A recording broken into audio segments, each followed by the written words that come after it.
But I think the development of full artificial intelligence will spell the end of the human race. It's a flying object, and we don't know what it is. I would hope somebody is checking it out. With the rockets or whatever, but incredibly fast, opposite direction. They were too fast to be an airplane. I'm glad the Pentagon is looking at this, because if it poses a threat, I want them on top of it. Well, the craft generates its own gravitational field. So you said there's lights in the sky? The internet has become the command center for criminals and terrorists. 911, what's your emergency? I need help, please help me! Aliens won't let it happen. You know, that's what we're instructed to say. Roswell, Area 51. Alien kept deep under the ground. 1, 0, 1, 1, 1, 0.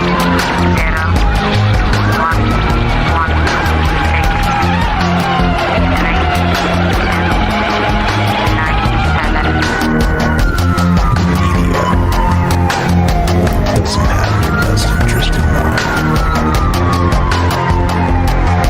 The government is self-serving. You're here for a reason. You're listening to Troubled Minds Radio.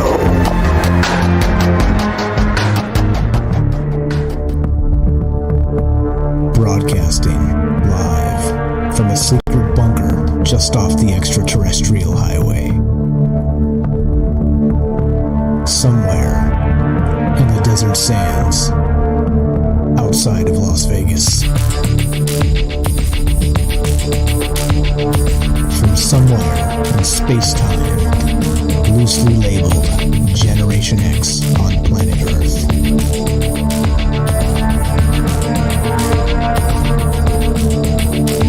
And asking questions of you in earnest into the digital darkness. Good evening and welcome to Troubled Minds Radio. I'm your host, Michael Strange, and hello to all of you who may also have troubled minds. What's up, guys? This is the show where we get together on Monday, Tuesday, Wednesday, Thursday at 7 p.m. Pacific, and we talk about all the things we're not allowed to talk about. You know what they are? Aliens, conspiracy, the paranormal, the government, academia, the 24-hour news cycle, propaganda, and the general feeling that we live in the upside down. This show is live. If you want to be part of the show tonight, the number to call is 702-957-1037. That's 702-957-1037. You can also join the Discord at troubledminds.org. We've got another Discord running. It's the same program. Discord's amazing. Join it if you have not. troubledminds.org. Discord link is right on top. Click that button and get in here. Also, join fringe.fm/chat. Download the Fringe app. Lots of ways to interact with the Fringe. Go to fringe.fm. You can listen directly to the show on that website as well. And we are streaming on Facebook, DLive, YouTube, and Periscope because, well, that's what we do. Try and spread the reach out as far as possible, reach as many people as possible. And this is what we get. We get this weird, bizarre version of a radio/YouTube show. It's a little bit of both. It's a little bit of everything in between, and hopefully it's a lot of fun. That's really what this is about. Troubled Minds is really a conspiracy show. It just is, except the problem with conspiracies is typically it's all gloom and doom, right? Conspiracy, when you talk about these things, the New World Order, you talk about the Illuminati, you talk about, right, money as you cash money as you see it in the background. You talk about humans lying to each other.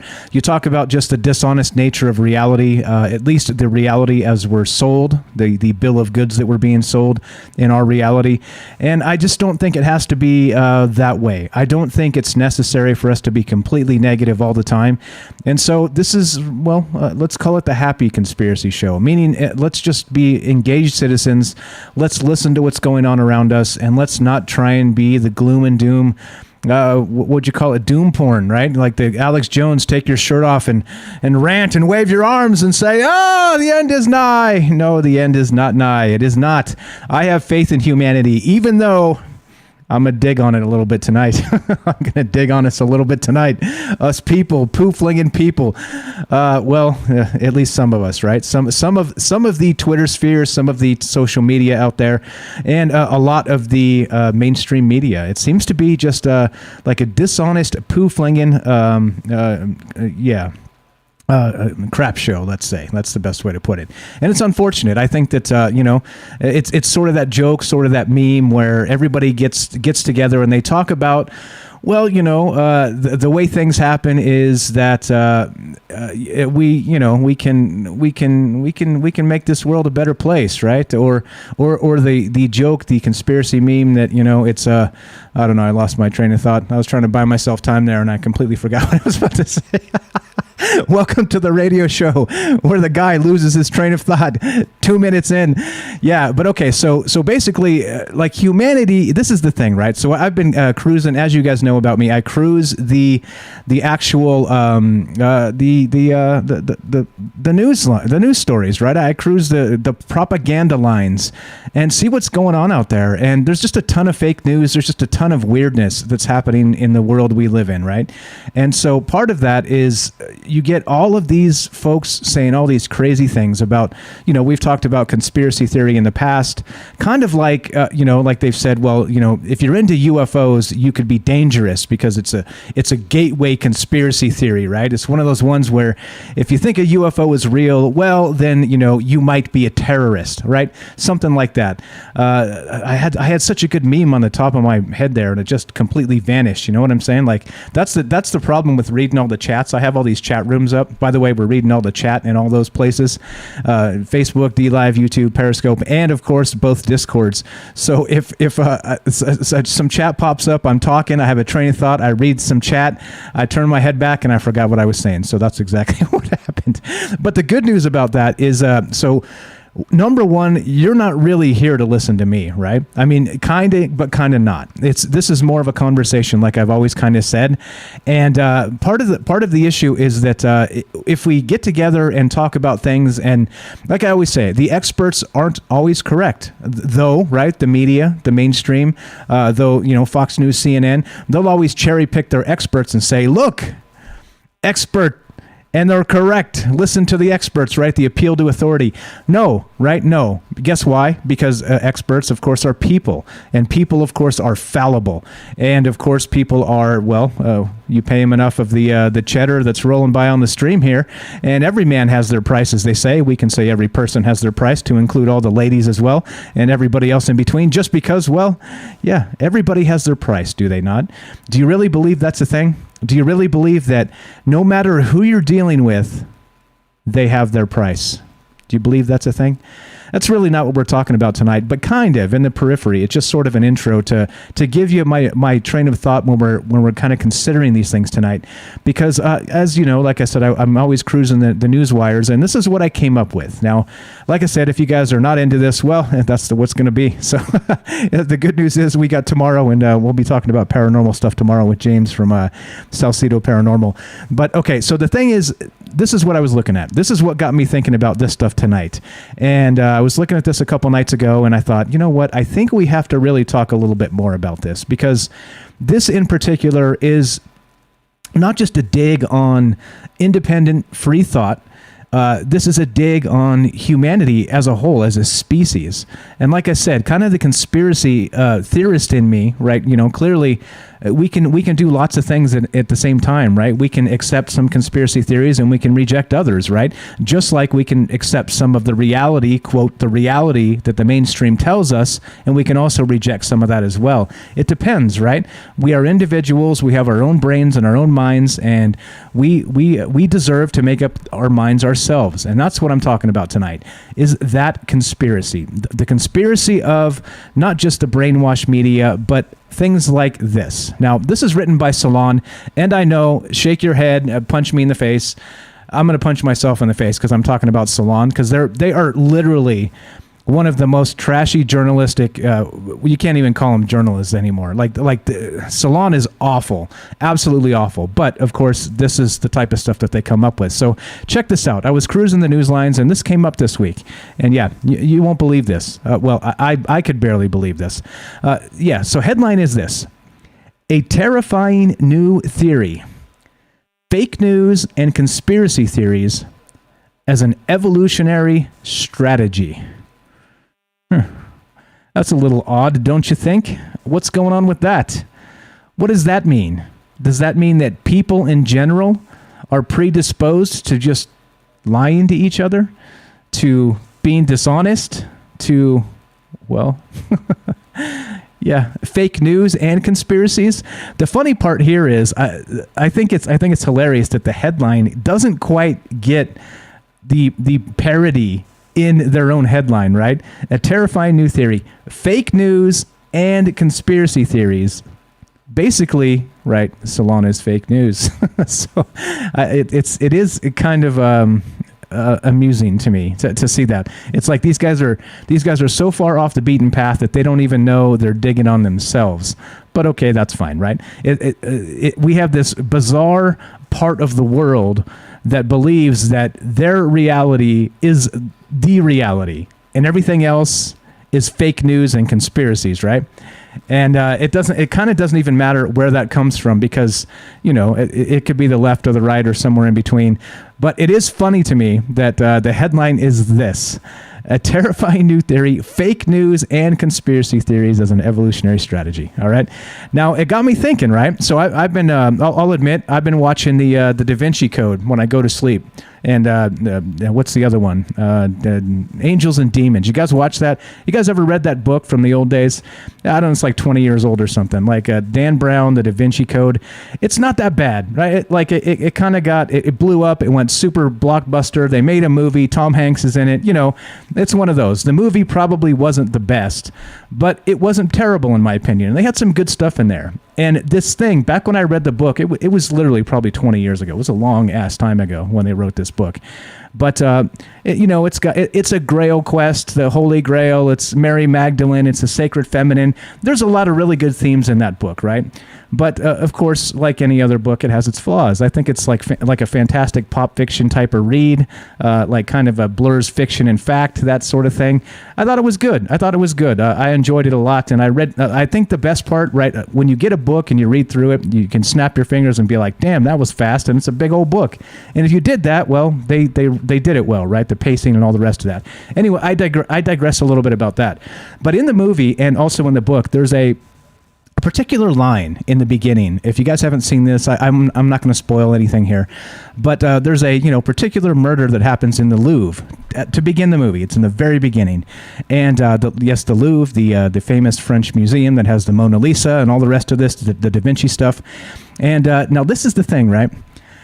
There's like these codes. This entire thing is like kind of a cryptography, code breaking as they chase down the Holy Grail, right? Sounds fun, right? If you guys haven't seen it, or if you haven't read the book, I recommend it. If you haven't seen the movie, I definitely recommend that, because it's the easier version. You don't got to spend several hours, just a couple. But anyway, point being, there's a scene in the beginning where they're kind of chasing the first set of clues that leads them on the Grail quest. All right. Now, what is the Grail quest? What is the Grail quest? Right? It is the quest for the divine in mankind, is it not? We're talking about the Holy Grail. And whether you believe in the Christian version of that or more of like the allegorical story, point being is that, right, like the Grail quest is to find the best, the divinity in mankind, in humankind, all right?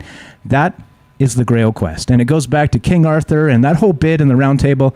Like I said, I'm digressing a little bit here, but it's a talk show, so I gotta digress once in a while. But I'm just giving you a peek into what I was thinking when I saw this article and what I was thinking about in this show. So the thing is this, right? In the beginning of the Da Vinci Code, they've got this, they're chasing the codes around, and they find these anagrams, right? Which are just mixed up letters that are alluding to something else. And they get to this one spot. I think it's the second or the third clue that they actually find. And what's written on the wall in blood, of all things, right? They're using like this dark light to find the blood that's written kind of hidden in these particular areas of the Louvre. It says, and this right here is basically the entire crux of the show tonight. This one little statement is what got me thinking kind of in terms of this and this crappy Salon article and about humanity and our honesty with not just each other, with ourselves, all right? So like I said, this is not going to be one of those Michael Strange preaching at people. It's just, let's do a soul searching as humans, as people, as good folks of the world that care, and ask ourselves if this is really the reality we live in. This seems like a pretty sinister view of the world, but we're going to roll with it tonight. We're going to roll with it. So the line in particular that I saw, it struck me back then when I read it back in the day. And when I saw it again a couple nights ago on the movie, the line is this. It struck me again. So dark, the con of man. So dark, the con of man. All right. And so it was an anagram, of course, and it was Madonna of the Rocks, and it led them to the next clue, right? That's it. I'm not going to spoil the rest of it for you. But you see where that one single term, that one single line, of course, it led to like some Illuminati stuff and this, that, and the other thing. And, you know, it's a you know, fictional historical thriller. All right. So, of course, there's going to be some shenanigans that go down and the rest of that. But the term itself, I think, is exactly what we're looking at here on this Salon article, right? A terrifying new theory, fake news and conspiracy theories as an evolutionary strategy. And let me add the line from the Da Vinci Code. So dark, the con of man. Now, it's a fantastic line because, of course, right, what does it bring up? Like, it brings to mind deception. It brings to mind a con artist, right? Like, it brings to mind falsehoods, lies, all of those things, and just this tiny little thing. And so in that particular context in the movie and the book, this is like it's kind of pointing at a like a conspiracy within the Catholic Church. All right, like I said, fictional historical thriller. So cool, fine. That's not what we're talking about tonight. We're talking about the greater context of what that actually means. So dark, the con of man. All right, and are we really, literally, fake news and conspiracy theories as an evolutionary strategy? Are we literally evolving to be dishonest to each other? Do you think this is real? I'm going to read, I'll get to this article in a little bit, but that's the question tonight. Do you literally think that humanity is so depraved and so far gone that we have necessitated this? Fake news, conspiracy theories, deception, dishonesty, the entire stuff we talk about on this show all the time. How the world is just a dirty, dirty world, and everything is a PR front. When you look at the news cycles and they're like, oh yeah, by the way, everything's fine here. Everything's cool. You don't have to worry about, you know, Bill Gates buying up all the farmland. That's just diversifying his portfolio. You know, that's PR, right? Does that seem like that is really what's going on, diversifying his portfolio? Yeah, it seems like they're running out of things to buy, aren't they? That's what it seems like. That with China gobbling up land all over the world, with Bill Gates buying up farmland, things like this, right? Is this why they've created NFTs? Because there's nothing good left to buy, so they got to make up some other BS to buy? I don't know. So anyway, point being, the entire theme of this show tonight boils back to that one statement. So dark, the con of man. And again, inspired from the Da Vinci Code. I'm not going to lie. I will unapologetically say I like that movie and I like that book. There you go. All right. So let's look at this article real quick as we continue. So that's the question tonight. Do you guys really believe that this is where humanity is at? We've evolved to a point where now we just need to be more and more deceptive with each other. More lies, more fake news, more conspiracies. And that's where we're headed. What do you think? I'm not so sure. Like I said, that's a pretty depraved world if that's where we're headed here. But anyway, all right, so let's look at this. And by the way, we're taking your phone calls. That's the question tonight. That's the big question. Do you believe that this is really where we're at? But again, this is from Salon. Like I said, I have a very low opinion of them and a very low opinion of the work they do, because basically it is fake news. So it's really, really ironic that, well, they're the ones coming out and saying this stuff, right? So what can you do? What can you do? Well, let's look at what they had to say. Yeah, okay. Political misinformation, whether fake news, conspiracy theories, or outright lying, have often been attributed to widespread ignorance, even though there are numerous examples of 20th century propaganda aimed at the most attentive to politics. Yes, examples, exactly. Books like Edward S. Herman and Noam Chomsky's Manufacturing Consent began to challenge that notion, as did the 1991 study of media coverage of the First Gulf War with the memorable bottom line, "The more you watch, the less you know." Interesting, right? I think that's a little weird. The more you watch, the less you know. Yeah, all right. So here we go. Meaning, of course, the mainstream media, because, well, they're lying to us, guys. Spoiler alert. They're lying to us, guys. Here we go. All right. In the age of social media, scholarly explanations have shifted to discussions of motivated reasoning, which could be defined by Paul Simon's line from The Boxer: "A man hears what he wants to hear and disregards the rest." Once again, right? Once again, I think this is kind of back to the weirdness of this, and the question I have tonight: do you really think we've just evolved all of these years just to become liars to each other, just to misinform, just to fib about? I mean, you know, like, let's be real. We all know people like this, right? I know people, and I'm sure you do too, that spend so much time lying, they probably don't even know what the truth is anymore. There are people that exist like this, and they spend so much energy trying to make themselves look good and everybody dunk on everybody else. That right, like, that's their reality. But they spend so much energy trying to keep up with all the lies they're spinning. Right? They're like outputting like 150% type energy. That if they were just chill and were like, did the best to be a good person, right? Maybe they could take a nap once in a while. You know what I mean? There are people out there like that. And of course, most of them are running the government. but point being, right? We all know somebody like that, right? Or we have in the past or whatever. But so to me, this is terrible.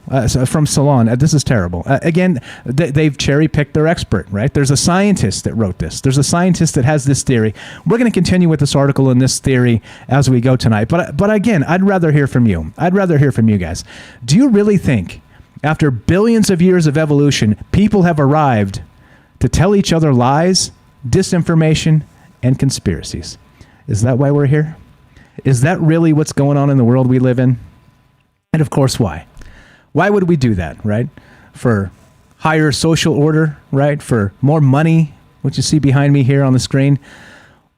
Why? More power in government, right? More like you get promoted at work, and now you're like the supervisor or the manager or whatever, and then you're the person now, right? You're the man. You get to fluff up your shirt and tell everybody what to do, right? Is this really what the world is about? Like social standing and power and lies and deception? Yeah. Is it indeed? We've evolved for how many, a billion years? What is it? I don't even know. The number's huge. An unbelievable number, right? Let's just assume that the evolution thing is cool and real, and we'll just go with that. But the point is this where we're at? Is the evolution of humankind to this point in the modern day so dark? The con of man. I don't know. You tell me. That's what's on my mind tonight. It makes me wonder. It makes me think. Is this really what's going on here? Like I said, this is a pretty dark view of the world. But of course, it's written by Salon, this article. And this view is held by people who would seize power from you and from me. Do you understand what's going on here?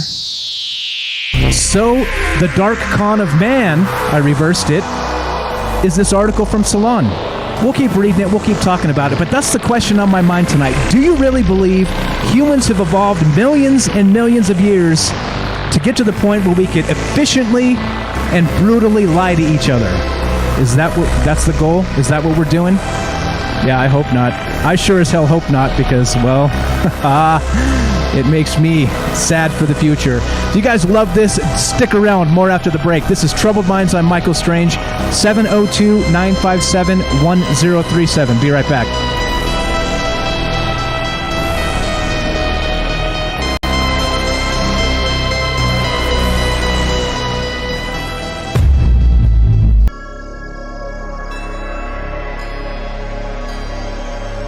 Welcome back to Troubled Minds.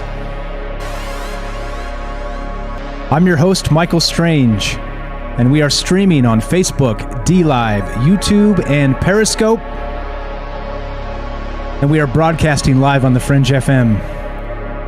And we're taking your phone calls. What we're talking about tonight is the evolution of our species. Do you think we've come this far to be derailed by fake news, liars, conspiracies, and those who would put those names onto people that are largely innocent and want the truth? That's what's on my mind tonight.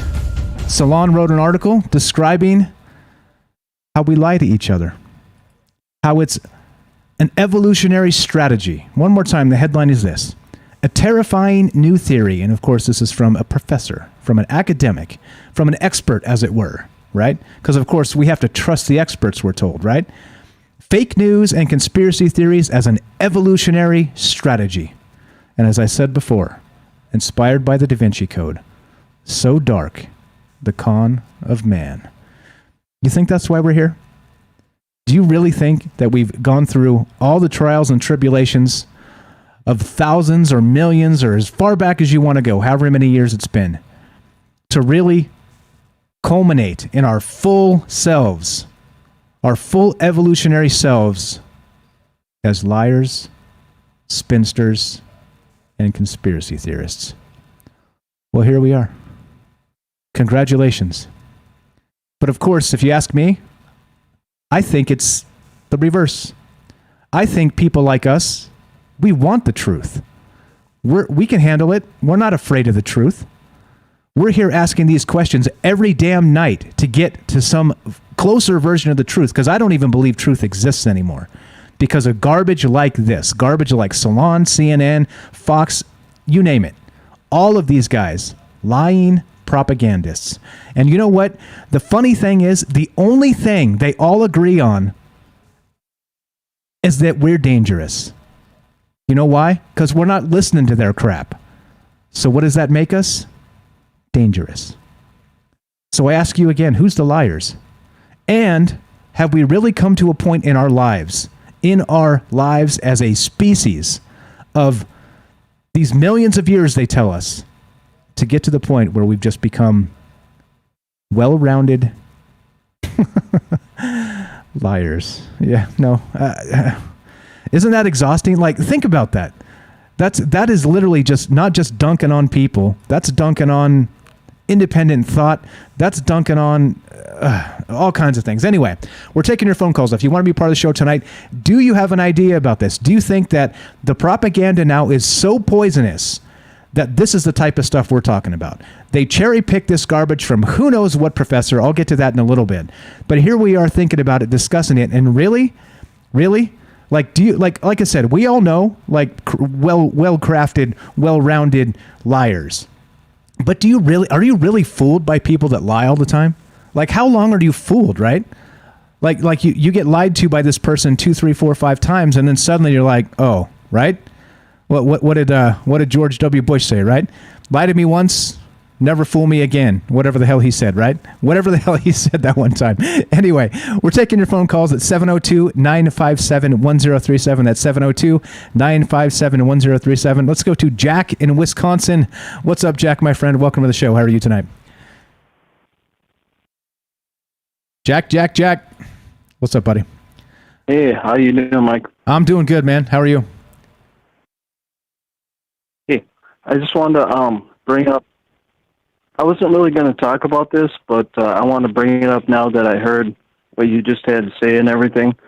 I think there may be the potential, and I know other people have heard this before, but there may be potential for entities out there that are just beyond our reach, that are trying to get us either scared or angry, and keep us scared and angry all the time, no matter what. And I feel for the people who watch TV a lot of times because they feel really scared because of a lot of the things that are coming through the TV are very negative. But also I feel people get angry too, and it's like kind of hold that, harbor that or whatever. And I think these entities, I don't have any proof of this, but I feel like it almost feels like there's like something right outside our dimension that's like trying to harness and trying to get people to get, PO'd or get them really scared. You know what I'm saying? Because a lot of these movies, too, I can't watch any of these movies because a lot of it's like death and killing. And, I don't need to see Saw Part, 58 or whatever.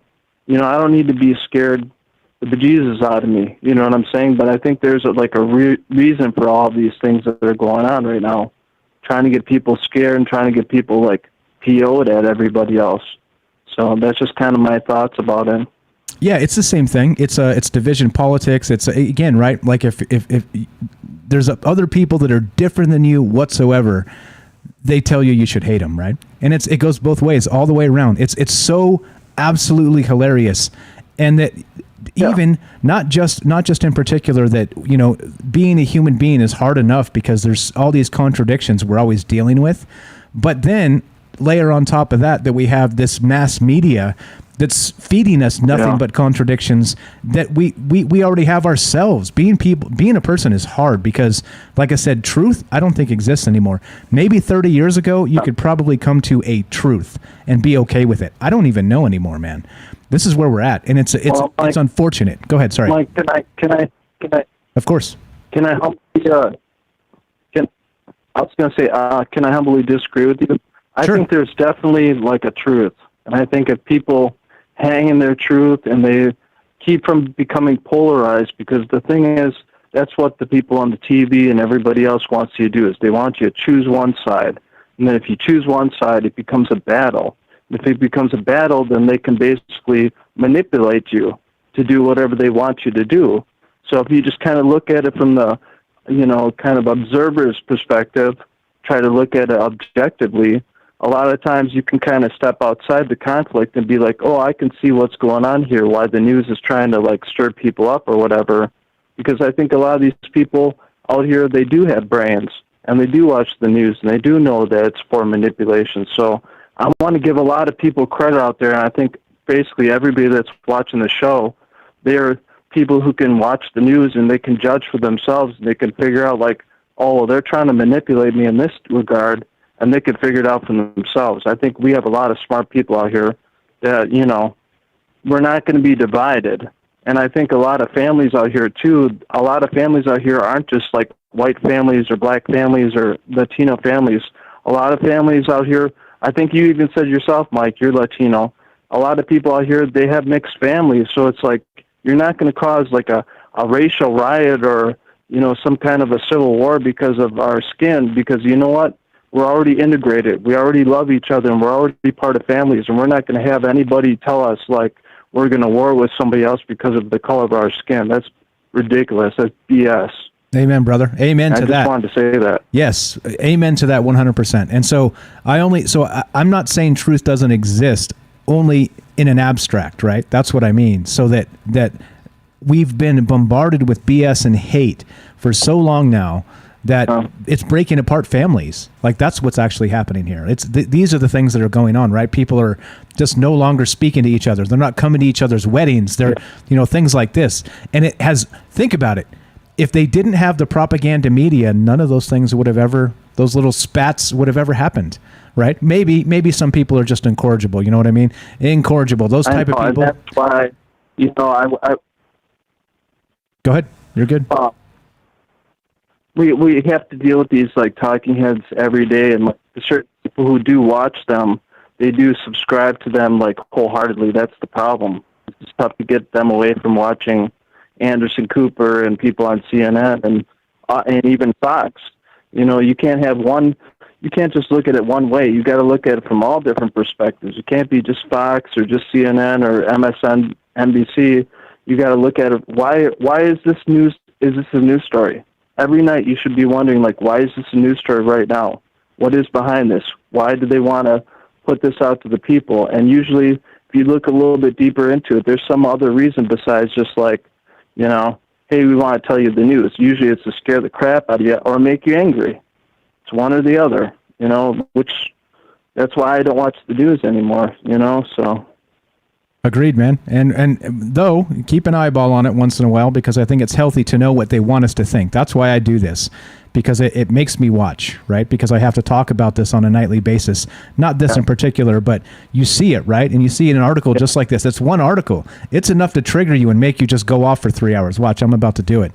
And this is what I'm talking about. It's not even about like the things you say. They are not going to create this race war that they're trying to create. Like you said, many of us are integrated. Many of us are well beyond that. And we've been well beyond that for most of our lives. And so that's the thing, right? They're trying to drum up the hatred between the people that are confused, between the people that need something in their life, right? They're offering them answers, easy answers. And of course, the answer is that the other guy's the problem, right? There's no easier answer than that. It's not your problem. It's the other guy that's the problem. It's stupid. This whole thing is dumb. Yeah, you're spot on, man. I appreciate the call. Anything else while we got you on tonight? Yeah, that's why we basically.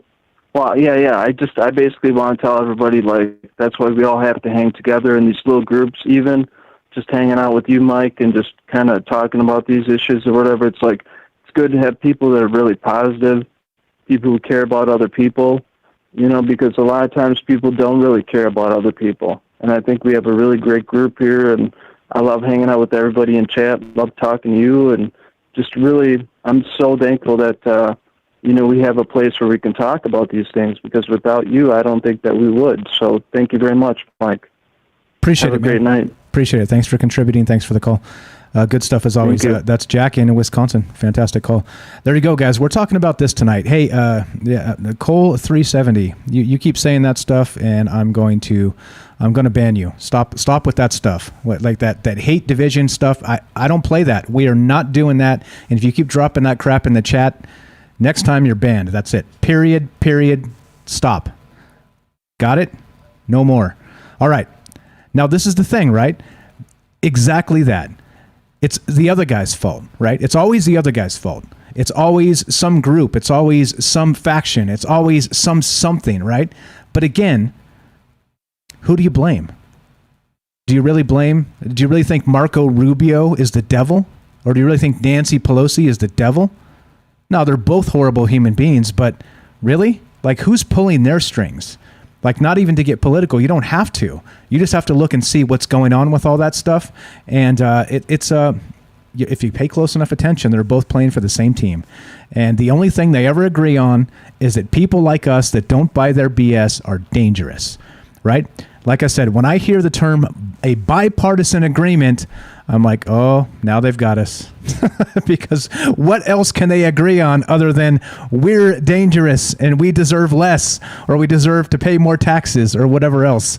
Yeah, no, it gets to a point, right, where it's exhausting. It's exhausting, and it does piss me off, and that's why we talk about it from time to time on this show, because I think if we don't continually point this out and say, hey, look, we are smart enough to know exactly what you guys are doing, right? What the powers that be, the elites, whoever's pulling the strings, the people with the billions of dollars, we know what you're up to. And that's what we're doing tonight. Again, so dark, the con of man. Now, if you want to be part of the show, fantastic call from Jack. Thank you for breaking the ice and getting us started tonight. We're talking about this Salon article. I've got a whole bunch more about deception and humans and all kinds of stuff, right? But do you believe, like this says right here in the Salon article, I'm going to link it in the chat again, a terrifying new theory, fake news and conspiracy theories as an evolutionary strategy. Do you really believe that that's what we're here for? Do you really believe the pinnacle of human evolution, which let's just say is where we're at because, well, we don't know what tomorrow brings, right? We're talking about the time frames, not how great we are or anything like that. But do you really believe that according to these knuckleheads, that we are actually have evolved to lie to each other? That's the question tonight. What's up? Bill says, I hate politics, but yeah, I agree. There's a lot here. Great call, Jack. Good stuff. Thanks for starting us off there. And I think that's it. I think that's it. Division politics. I think if you don't buy their name of the game, like I said, isn't it awfully convenient that some political ideologies are, I'm just not racist, right? Which means if you disagree with me, you must be racist. You see what's going on here? Like that's literally as dumb a premise as I've ever heard in my life, because clearly things are a little more complicated than that, wouldn't you say? But it sure does make it easy, doesn't it? It makes it easy for you to hate the other guy, the other gal, the other whoever it is, because you get to say they disagree with me and they are basically disgusting human beings, which of course is the way you unperson people. You turn them you change them from a person to an object, and then it's okay to attack an object. You see? It's not okay to attack a person. That's part of the strategy. That's what this whole damn thing is about. And here we are doing it again. Bill's right. People need to unite. What's up? What's up? What's up, Johnson? Johnson is now Carlos. What's up, buddy? All right, so here we go.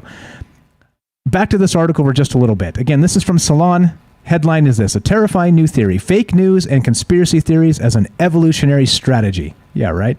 Yeah, this is how far we've come, just to lie to each other, to be better liars. But the ignorance perspective has a deep hold on us because it appeals to the Enlightenment notion that we are motivated to pursue truth. We are, quote, the thinking animal, right? The important part of that expression may be animal. See what they're doing here? Human beings have an evolutionary history, and deception is commonplace in the animal world because it confers evolutionary advantage. There's good reason to believe we're not so different, other than the fact that humans are ultra-social creatures. In ancestral and evolutionary terms, being part of a successful social group was every bit as essential as food and water. So deception among humans evolved from group conflicts. Oh, interesting. That's the thesis of a recent paper called The Evolutionary Psychology of Conflict and the Functions of Falsehood by the Danish political scientists Michael Bang-Petersen and Matthias Osmundsen and American anthropologist John Tooby. Well, there you go. There's the sick people that believe that literally we've come to the political pinnacle of evolution of being better liars. Of being better liars. Yeah. Yes, that's what's going on here. That's exactly what's going on here. All right. Now, that's the deal. That's what we're talking about. That's the craziness tonight. And this stuff gets me fired up. When you're so pointed like this, that again, right, these are professors, these are academics, these are people that again, right, you tie yourself in so many knots that we forget the premise. And what is the premise? I'm going to just tell you my opinion. The premise is we're human beings. That's the premise. The other premise is we're imperfect. All right? As humans, we are imperfect. Every single one of us. And as a result of that, that means we need each other more than ever. Right? Think of it. Billions of people all struggling with their own issues, their own problems, their own whatever it is. Sometimes it's mental health. Sometimes it's money. Sometimes it's so many other things. But everybody's struggling in their own way. And this is my point. My point here, Cole, don't do it again. Don't do it again. Forget it. I'm done. I'm done with this. We're not playing these games later. Later. Don't come into this chat and be racist. Don't do it. We're not doing that. We don't play that game later, bro. All right, look. So as this continues, you can read some of this stuff. Like I said, the more of this is just the way it is. It's a really depressing view of humanity. So like I said, do you really believe that this is what this stuff is all about? Do you really believe that this is why we're here? To deceive, to draw social power by deceiving others, by, again, like I said, there's some very common things that all people have. We all share these things. And like I said, once you break it down to a particular, like just a basis of being human, well, guess what? It makes it a whole lot easier to see things in common with other people, does it not? But you see what's going on. It has nothing to do with that, with politics, with this article, with all the rest of these things that we always talk about on this show, with the division. Nobody cares about the human experience anymore, at least in the media. They could give a damn. They want to use your hate for their power. And that's what this is all about. All of this stuff. These professors that are writing these things, oh, sure, fine, nice theory. Fantastic, right? But again, how dark do you have to be to consider that's where we stand as a human race? Pretty disgusting, if you ask me. But so again, like I said, this is conspiracy. It is what it is. And like I said, we don't have to deal with their BS. We don't have to buy into that. We don't have to believe a single word of it. But I think it is valuable that we have to pay attention to what they're saying, because it gives away their game, right? And when I say them, I just say the oligarchs, the billionaires, the elites, however you want to define them. There are people that run this world, and it is not your government. I'm sorry. It is not. And that's what I'm talking about. So if we pay attention and you see what they're trying to tell us to make us believe, it's a hell of a good start to basically believe the opposite, is it not? And that's what we're talking about tonight. That's what's on my mind. As I said, we started with the conspiracy of so dark, the con of man. And again, that's from the Da Vinci Code, and that's the way this works, is that sometimes you read an article of the division propaganda media, and it triggers something in your brain from the past. And that's where I'm at tonight. And the question for you again, thank you for the fantastic call, Jack, to start us off. The question for the rest of y'all, and I'm not even from Texas, but I'm going to say y'all, is this. Do you think there's something more for humanity than simply doing exactly what they're telling us? Meaning we've evolved to hate each other. We've evolved to divide. We've evolved to create these groups and subgroups, divisions and subdivisions of class and race and religion and everything else, so that we can hate each other. Do you really believe that's why we're here? I'm sorry, but that makes absolutely zero sense to me. Zero. Regardless of what this lying dog media tries to tell us on a daily basis. And if I sound serious about this, I'm deadly serious about this. And I just mean that in a hyperbolic way. Everybody relax. Nonviolence. We can change the world with nonviolence. And you have to say that because my detractors would be like, I knew it! He's calling for a revolution! No, just a revolution of thought. Just a revolution of coming together.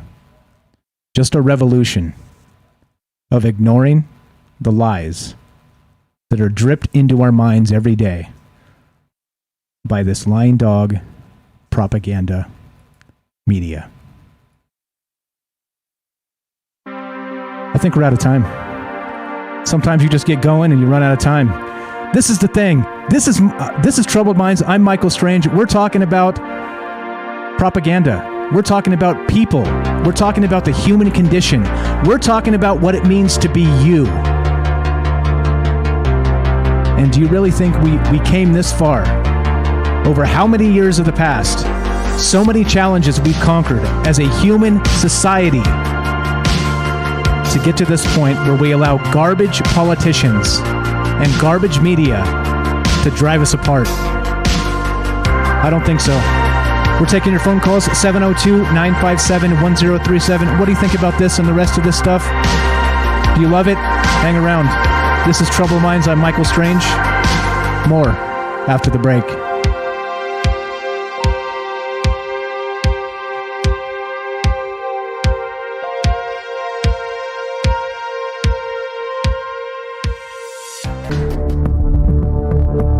Broadcasting live from a secret bunker just off the extraterrestrial highway. Somewhere in the desert sands outside of Las Vegas.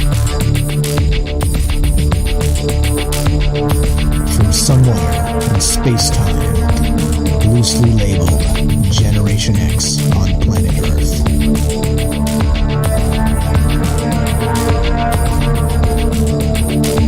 And asking questions of you in earnest into the digital darkness. Good evening and welcome to Troubled Minds Radio. I'm your host, Michael Strange. And hello to all of you who may also have troubled minds. What's up, guys? This is the show where we get together and talk about all the things we're not allowed to talk about. We do that Monday, Tuesday, Wednesday, Thursday at 7 p.m. Pacific.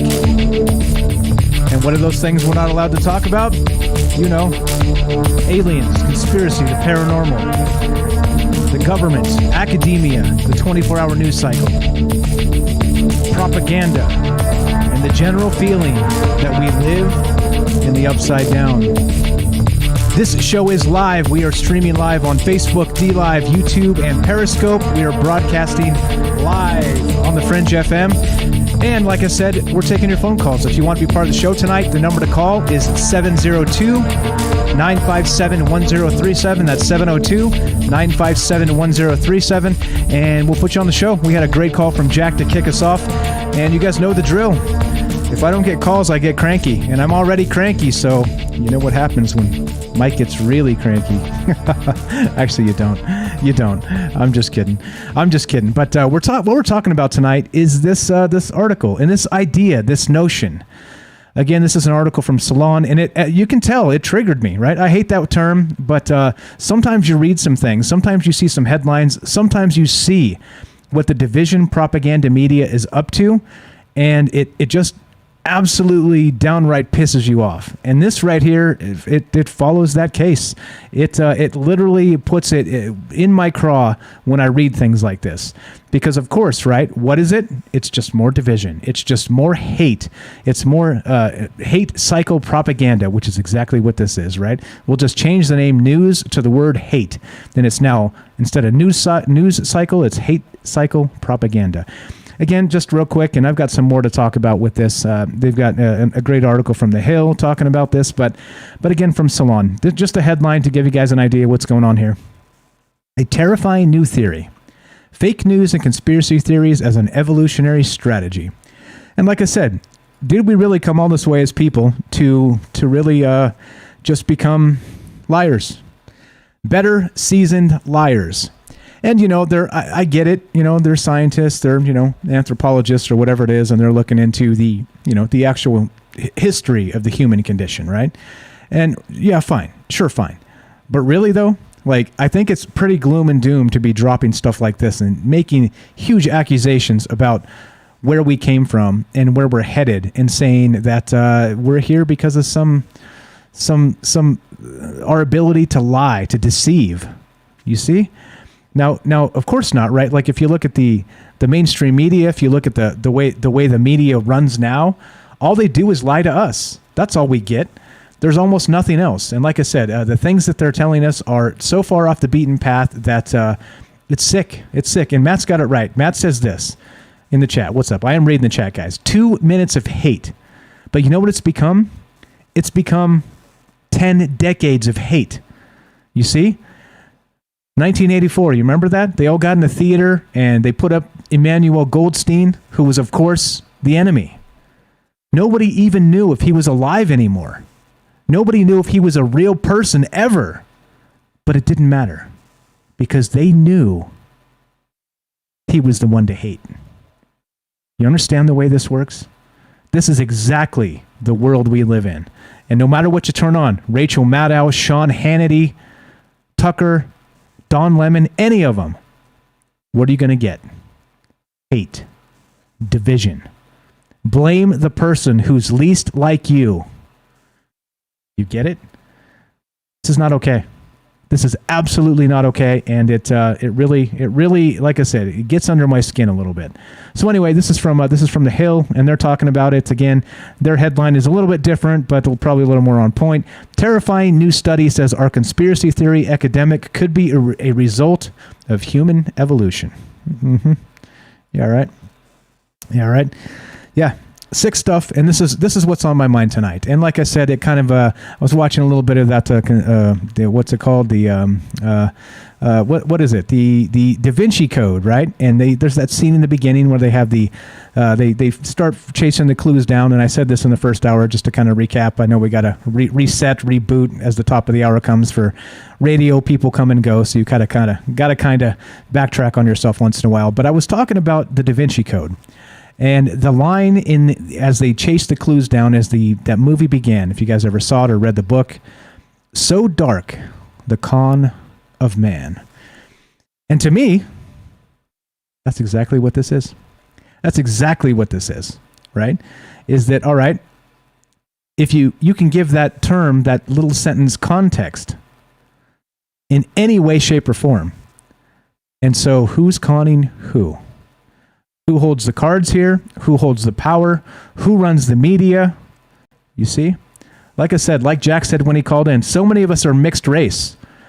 And that's the infuriating thing. For me, like I said, look at me, right? Check me out.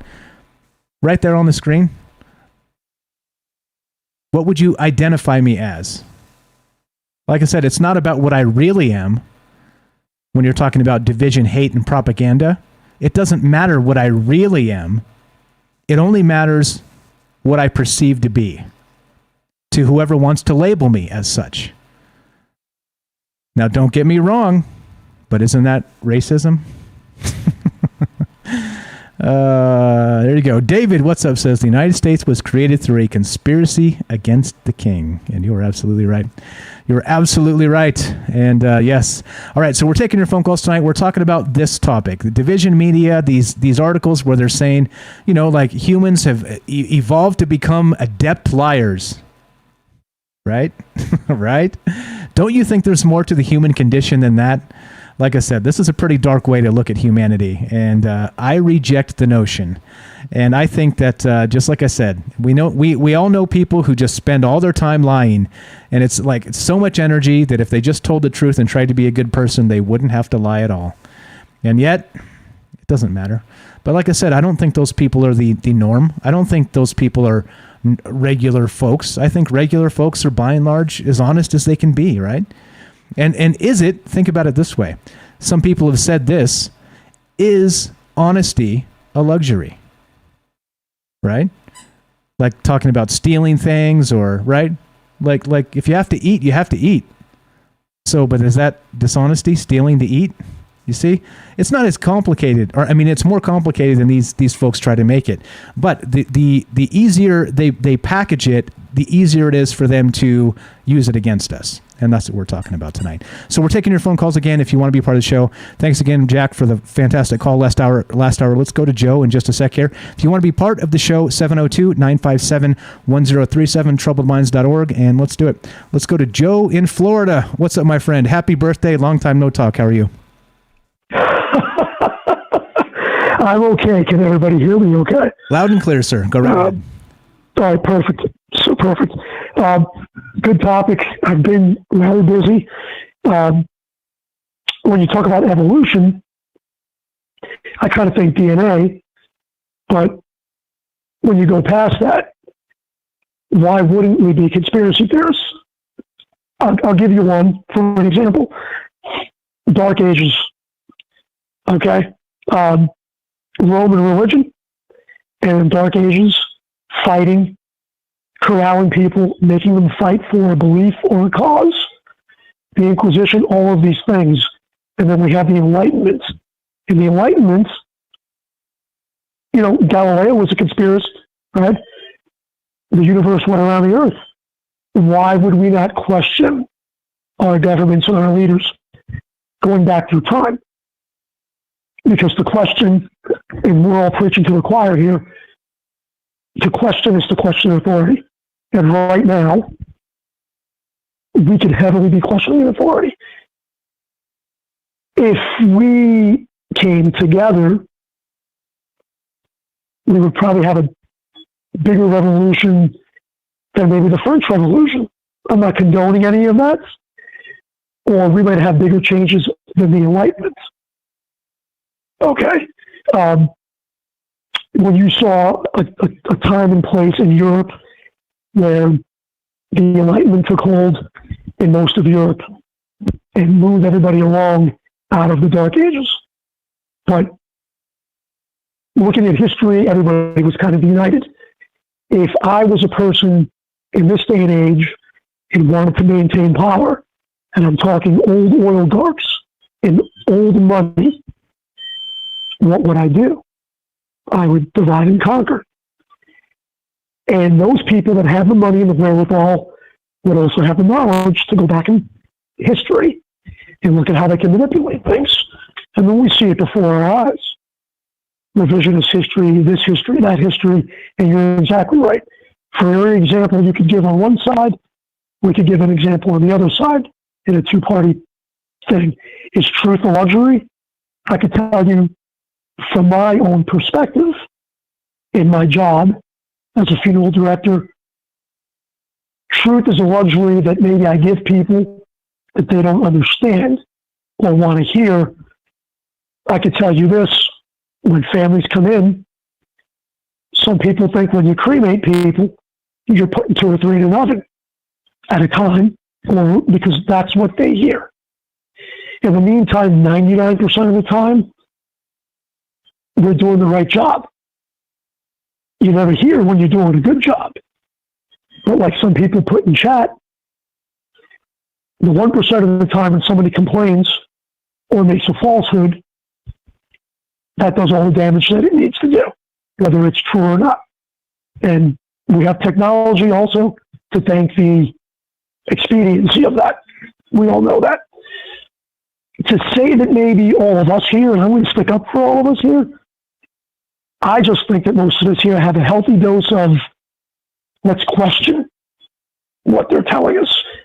Maybe at the end of the day, some of us are a little bit right, a little bit left, but I'd like to think that a lot of us are kind of in the middle or have the ability to meet in the middle. And that's what the powers currently do not want us to be. That is the most terrifying thing to them. That's the most terrifying thing to them. Because if we unite, we're going to agree that they're doing a terrible job. All of them. And that's, you see the game. Because we can probably all agree on that. They're doing an absolutely atrocious job politically. Running this country. Running the world. And it's terrifying to them. I want to throw something out there. Go ahead. I want to throw something out there. Go ahead. Let's see if this governor of New York spends any jail time. Let's see if my guy in Florida, Matt Getz, spends any jail time. If they don't do jail time, I have to believe that these people are just about paid actors, that this is another branch of Hollywood that we're seeing. I have to envision my politicians lately, along with the media and everything else, as playing good cop, bad cop. If I open up the world as good cop, bad cop, it doesn't bother me as much because I know the game that's being played. Makes sense to me. Does that kind of make any sense? Perfect sense. Well, that's the deal, right?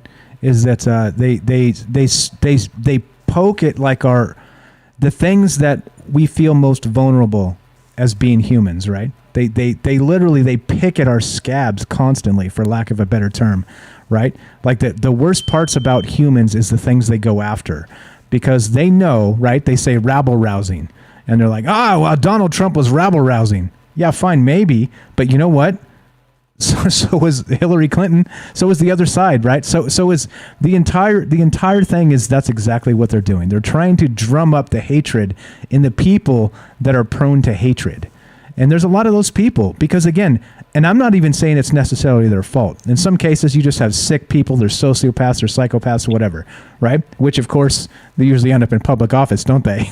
But there's other sick people that don't end up in public office. And so, but I think for the most part, there's a lot of as people are, there's good people and there's bad people, and that's it. And, anyway, go ahead. Sorry. No, it's fine. I mean, I think there's more. I'd like to believe I think there's more good people.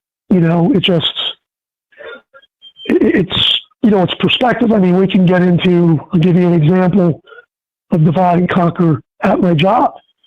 You know, the mask debate is coming back. I'm in Florida, right? My governor's been saying what he's saying. Hey, whatever. I could tell you at work, a lot of things have to do with the way things are worded. From those articles that you posted to, I've got people in my funeral home that they don't wear a mask. I don't wear a mask. If there's 4 or 5 in the building, we don't really need to. But we've been doing full funerals. And my manager, they don't know how to approach it. And I basically I make a statement to my employees. I just basically tell them, look, it's not my business. If you've been vaxxed or not, I don't want to politicize it. I'm just going to tell you this. It is in my interest that you stay healthy so that the business can continue to function. If you need to take appropriate precautions for that, please do so. If you feel that you don't want to be masked, that's fine. I'm just asking that when the families come through the door, it should keep your distance from the people coming through the door. Because while I trust my employees here, I don't know what's coming through that door. Guess what? Most of the employees put a mask on, and nobody talks back. It's not political. You know, if they don't wear a mask, I can care less. I can care less.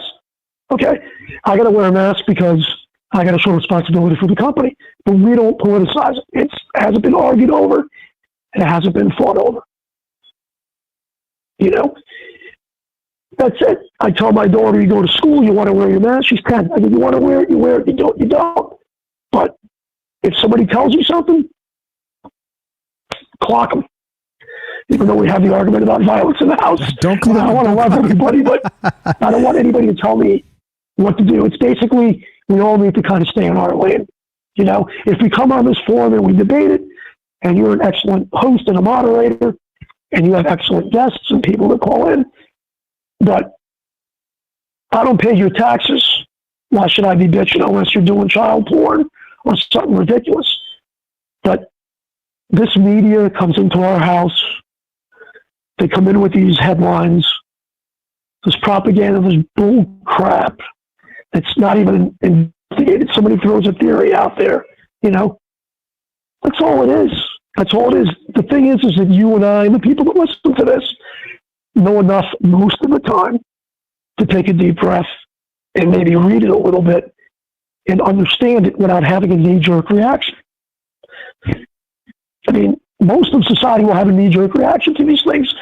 When my governor said that the president, you know, is bitching about Florida for COVID, but yet the border is open. I had a friend of mine in the locker room after hockey, in the locker room. He's like, oh, all the people from the South are coming in the border. I said, so you're telling me that if we shut the border, COVID's going to stop? And he couldn't, he didn't have an answer because he was going on a knee-jerk headline. He was going on a knee-jerk headline. So he didn't have an answer. But most of the population doesn't. They just look at the headline and they go.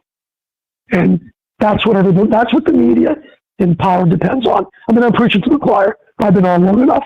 I'm sure I've annoyed enough people. But anyway, that's my 2 cents. You're good, Joe. You're good. I appreciate it. Good stuff as always. Again, happy birthday. Thanks for calling in.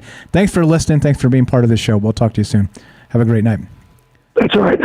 Have a good night, guys. Somebody call in.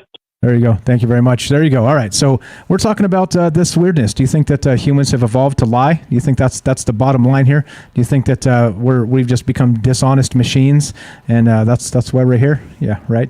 No, I don't think so at all. Let's go to Daryl in New York. Daryl, welcome to the show. Can you hear me? Are you there? Testing 1 2. You're not coming through. There you go. Have a good night, guys. Somebody call in. There you go. Thank you very much. There you go. All right. So we're talking about this weirdness. Do you think that humans have evolved to lie? Do you think that's the bottom line here? Just mute your stream if you could, Daryl. I got you. We can hear you. Just mute the stream because it's coming through on your speakers there. Pretty please. Let's go to Daryl in New York. Daryl? All right. Let's see. Can you hear me? Are you there? Testing 1 2. Yes, I'm here. Wait a second. Hold on. Thank you. All right. I'm going to mute you for just a sec because the talk back is bad. Bad for radio. All right. Let's see. Are we good? I find my... All right. Nope. Well, I sound terrible coming from here to a speaker to another speaker and then back to myself. That's awful. Hold on, I got to turn off YouTube. Okay, did I do that right? Yeah, yeah. Go right ahead. What's up, Daryl? How are you tonight? Oh, okay. Hi there. Hey, your last guest, Joe is his name? Joe, yes. Joe in Florida. Hey, Joe. Great call. I wanted to ask, I would be very curious. He works in a funeral home, he said. Correct. How many of the people, was he ever paid money to do, like, if he took in COVID patients, was he paid extra money to list them as COVID or something like that? Does he know about anybody that died of COVID that came through his doors? And, like, was there a large percentage? Was he overwhelmed last year or this year? Is there a big difference? Those are the questions I'd like to ask him. Yeah. And this is on the subject. Okay, yeah. He's actually talked about that quite a bit in the past. It's probably too much to sum up, but the answer is yes, that he did see some spikes when COVID went down, and he did see some maybe death certificates that seem sketchy. Let's leave it at that. But yeah, so the answer is yes and yes. I don't know to what degree, but yes, he has said that to us. I don't want to speak too much for the man, but go right ahead. Okay, no problem. But on that topic, the news, I listen to the news just because it's on sometimes, and I just want to hear if, like, during the local news, let's say, if they're like doing something local, you might get a little truth slip because they're doing it live, and that's where you're going to maybe hear somebody tell the truth. Like if they're interviewing people at the hospitals, sometimes you get a nurse that'll actually say the truth, that they didn't pay off before they got there, and that's where you hear sometimes what's going on for real, and for example, during this latest pandemic, the Delta variant, they said these are all people that are vaccinated. That's slipped out. The people that are here are all vaccinated, and they weren't overwhelmed with people in the first place. Number two, you get some truth tellers or whistleblowers at the same time that get an opportunity to tell the truth that haven't been, that have been maybe victimized by the system, that have been mentioned. Okay, today, for example, I'm going to mention one thing in the news, the real news. Pfizer and, the FDA was called out because they had a conflict of interest, because they had so much money invested. Their donations now are known to be from, big pharma and private interests. And how can they actually make any legitimate, studies that are in a conflict of interest when they are paid $10,000 for, like, a doctor to just fudge the records, $100,000 up to $1 million to make a test come out the way they wanted to. And this was mentioned on the main news. Hey, Daryl, we're out of time. Yeah, can you hang on till after the break? Okay, sure. Okay, hang tight. We'll get right back to you, Daryl. Thank you. This is Troubled Minds. I'm Michael Strange. Be right back. More after the break.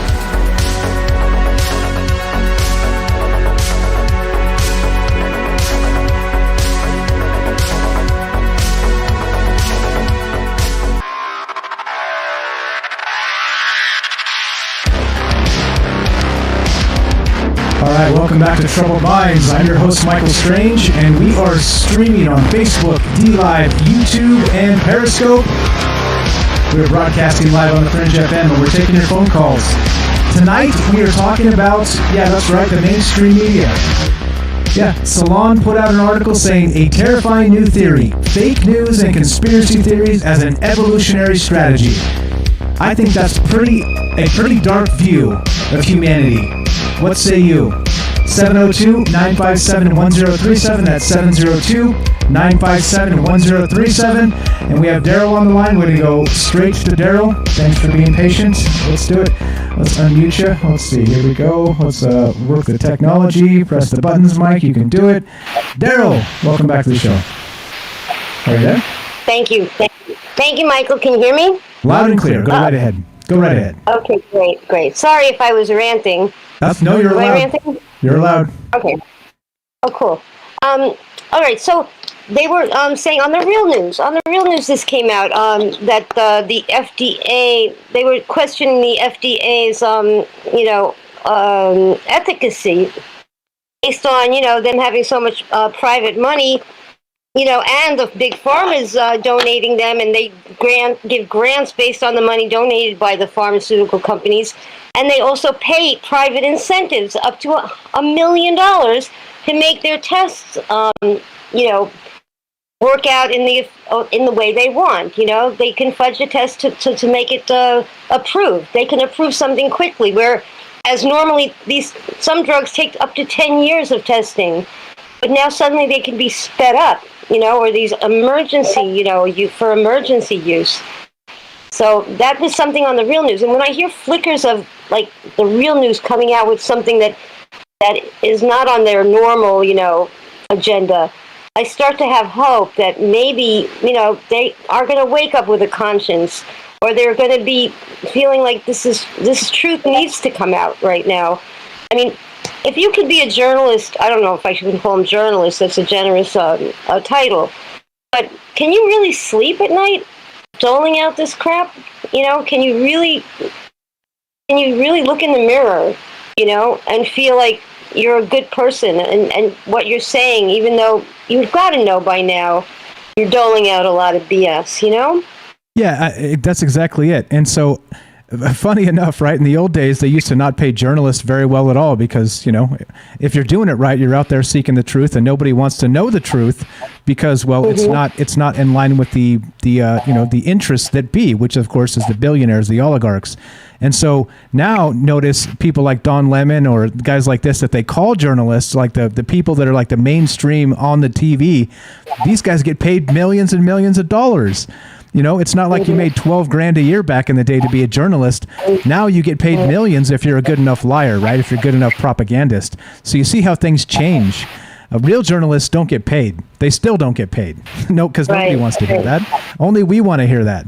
And that's why it's important, guys, to support the little guys that are doing good work, because guess what? They can't survive if you don't. There's a lot of people out there that are doing God's work out there, doing their best to turn over the truth.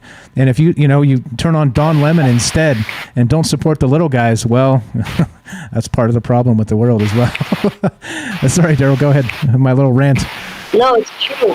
And then even if the little guys come out with the truth and get too close to it, suddenly they disappear, or they're not heard of anymore, Yeah. You can't hear from them, or they get deplatformed, or you can't, they get knocked off of the, social medias, so you can't hear them anymore. It's a shame, and I just would love to know, everyone, please put a link into what you believe is the truth and any news that you like to listen to that you feel is the truth. Please share anything you believe that they're on the money. I would love to see what you use as the truth. So we could maybe share our knowledge. It is important. And by the way, thank you, Daryl. Daryl's always tweeting our stuff on her Twitter account. I'm watching, and she's always tweeting us when we go live and retweeting our shows and things like this. So thank you for that. She's not just saying that, she's actually living that. So I appreciate that quite a lot. Thank you for that, Daryl. My second home is Twitter. Nice. My summer house. Nice. Oh, the other thing about Twitter is I have to bring this up because I'm very nervous. There was one day when I started getting blocked. You see what I share. It's pretty on the edge there. I mean, it's certainly reason to deplatform me if I was really anybody, but I'm not anybody, so maybe they're not paying attention. But the first day I noticed they stopped me from posting two articles I had read that maybe were a little anti, whatever, my favorite subjects. But the next day I could post anything, and I've been able to post just about anything I want to, no matter how controversial. I haven't been blocked. Now, am I going to get a knock at my door and guys in black coats, are going to take me away and you won't hear from me anymore? What is going on? Daryl, I'm gonna cross my fingers for you that you don't get a boot on your neck, but I don't think we're there yet. I think you're okay. I think what's more likely to happen is you're on some list somewhere, and when the boots come for necks, well, probably you and I will be first. Okay, yeah. Save me a seat, okay? Okay, you got you. We can sit next to each other. So the thing is, I think that given all this media BS that we're talking about here, it is important. It's important to, like I say, in a post-truth world, it's really difficult to determine what is the truth anymore. And I've given up on that. I kind of don't care, meaning that it's important to ask the questions that maybe point us in the right direction. And I think that's more valuable than getting to the truth itself. You see what I'm saying? More of a, hey, let's not look that way, let's look this way. And I think that's good enough, right? As long as you're looking at the correct direction, it probably, hopefully, will lead you to whatever truth it is you may be seeking out there, right? That's how I see things now. Only because we're so drained and washed in this BS media. It's disgusting, isn't it? Absolutely. I think at least have the right to have an open discussion. That's where the truth comes out, and then you'll at least see both sides. I like to, Second Amendment, 14th Amendment. We've got to really remember our Constitution and fight for it. And maybe I don't know, what kind of revolution can we have to make a difference? It's not going to be with our fists. No, it's a revolution of the mind. Yes, it's a revolution of thought, of the mind. It's actually going back to some of the basics. They're literally trying to make us forget the basics. That's the goal here. The second we forget where we came from is the second we don't know how to get back there. And I'm not saying we need to live in the 1500s or something like that. I'm saying there are concepts in history that are valuable and we should not forget. And that's what I'm talking about. So, yeah. Well, let's hope the next virus doesn't have some sort of AI that's going to make us forget the past, which is, I'm afraid, possible, Yeah. I don't want to go there. That's another I'm hesitant to go there too, because I know people are listening, and like I said, okay. I only say it because I maintain that I think that's a personal thing, and so I realize I'm on a microphone. Lots of people hear the things I'm saying, so I stay away from that as much as possible because I don't want to influence anybody for them to do something that damages themselves. Like, you do your own due diligence, talk to your doctor, people you trust, that type of stuff. Don't listen to me. Do not listen to me for that type of stuff. I'm going to reiterate. Do not listen to Michael Strange. Don't do it. Why would you? But some people, I get it. Some people trust the things I say, and I'm honored by that. But don't listen to me when it comes to vaccines. Don't. No, listen to me. Well, okay, I'm kidding. There you go. All right, we got a couple calls behind you, so thank you. Great stuff as always, Daryl. Anything else while we got you on the phone? A final thought? No, just keep it up, Michael. Great show. Thank you so much. Thanks for listening. Thanks for calling. We'll get you soon. I'll move you out, and let's keep on trucking. Let's keep on trucking. All right, so we're talking about, again, BS, fake news, media, all the rest of the stuff that we're always talking about. Do you think that really the world we live in, we've evolved to this point to get there so that we can be better liars to each other? Yeah, well, if you read Salon, maybe that's what's going on. Let's go to, looks like, Jennifer in Missouri. Welcome to the show. How are you, my friend? Hey, Mike, how are you doing? I'm doing well. No, long time no talk. What is on your mind tonight? I was just listening, and I read the article. I just saw a big spider. So sorry, hang on. I'm gonna scare off my attic. But no, I was reading the article, and I was, just thinking on it. I read through it. It's a pretty good, long article. But it seems like it's a perfect roadmap of exactly what they would say. Like, they're explaining exactly word for word what they are doing.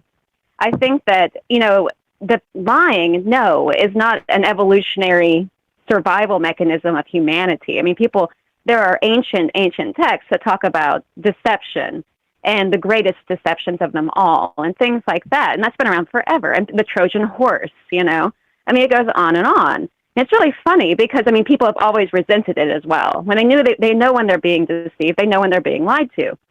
That article is like a comfort blanket to people who are wondering right now, well, why do these people believe what they believe? Why would they believe these lies? It's not what CNN is telling me, or it's not what this is telling me. How can they believe these things? They even reference the Capitol riots, of or course. Whatever, however that would be perceived. Of course. And it's complete reverse psychology to claim this. And what they're basically saying is like, don't listen to people who are saying that this is all lies.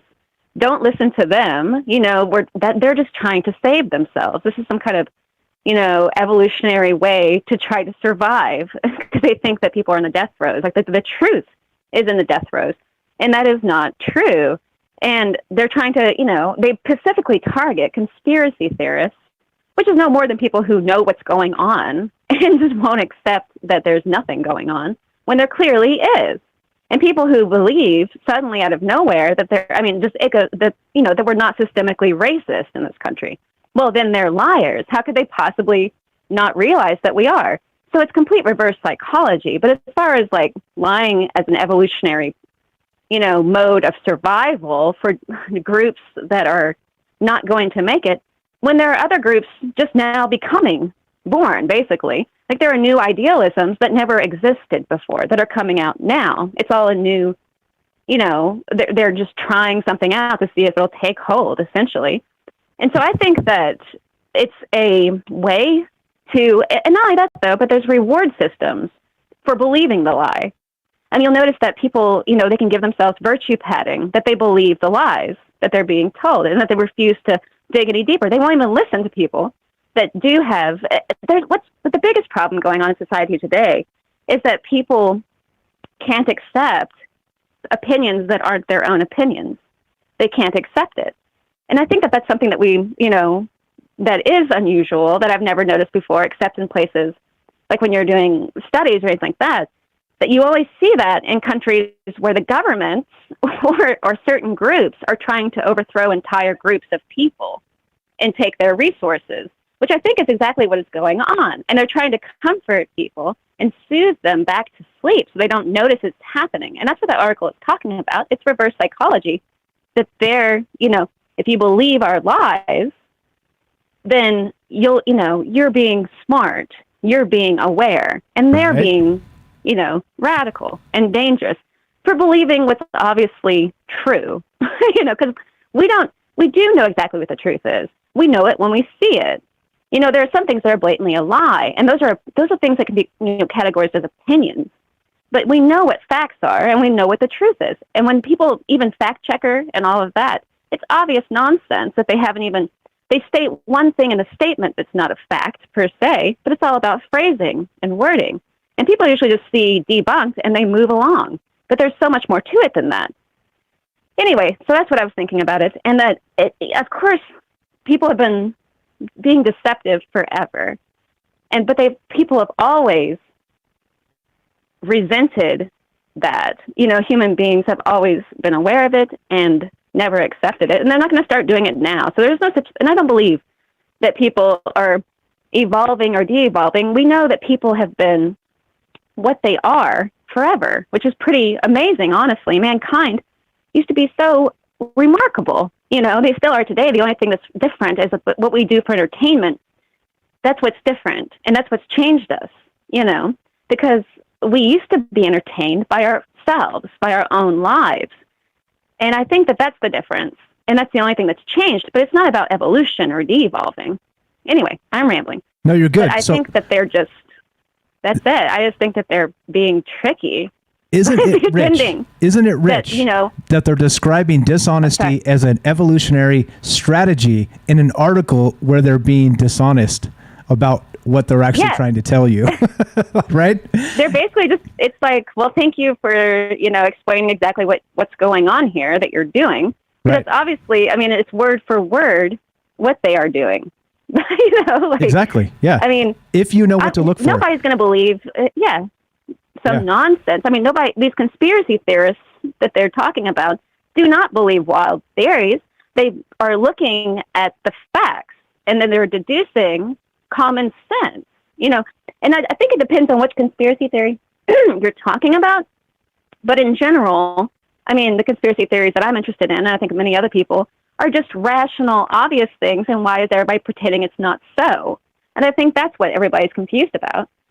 Yeah, the mask thing. They told us one thing about the mask, then they retracted that. That's why everybody's like, I don't even know what to make of this anymore. Because at first they said the masks don't. It goes back and forth. And people were paying attention from day one, and they don't realize that everybody was watching from day one.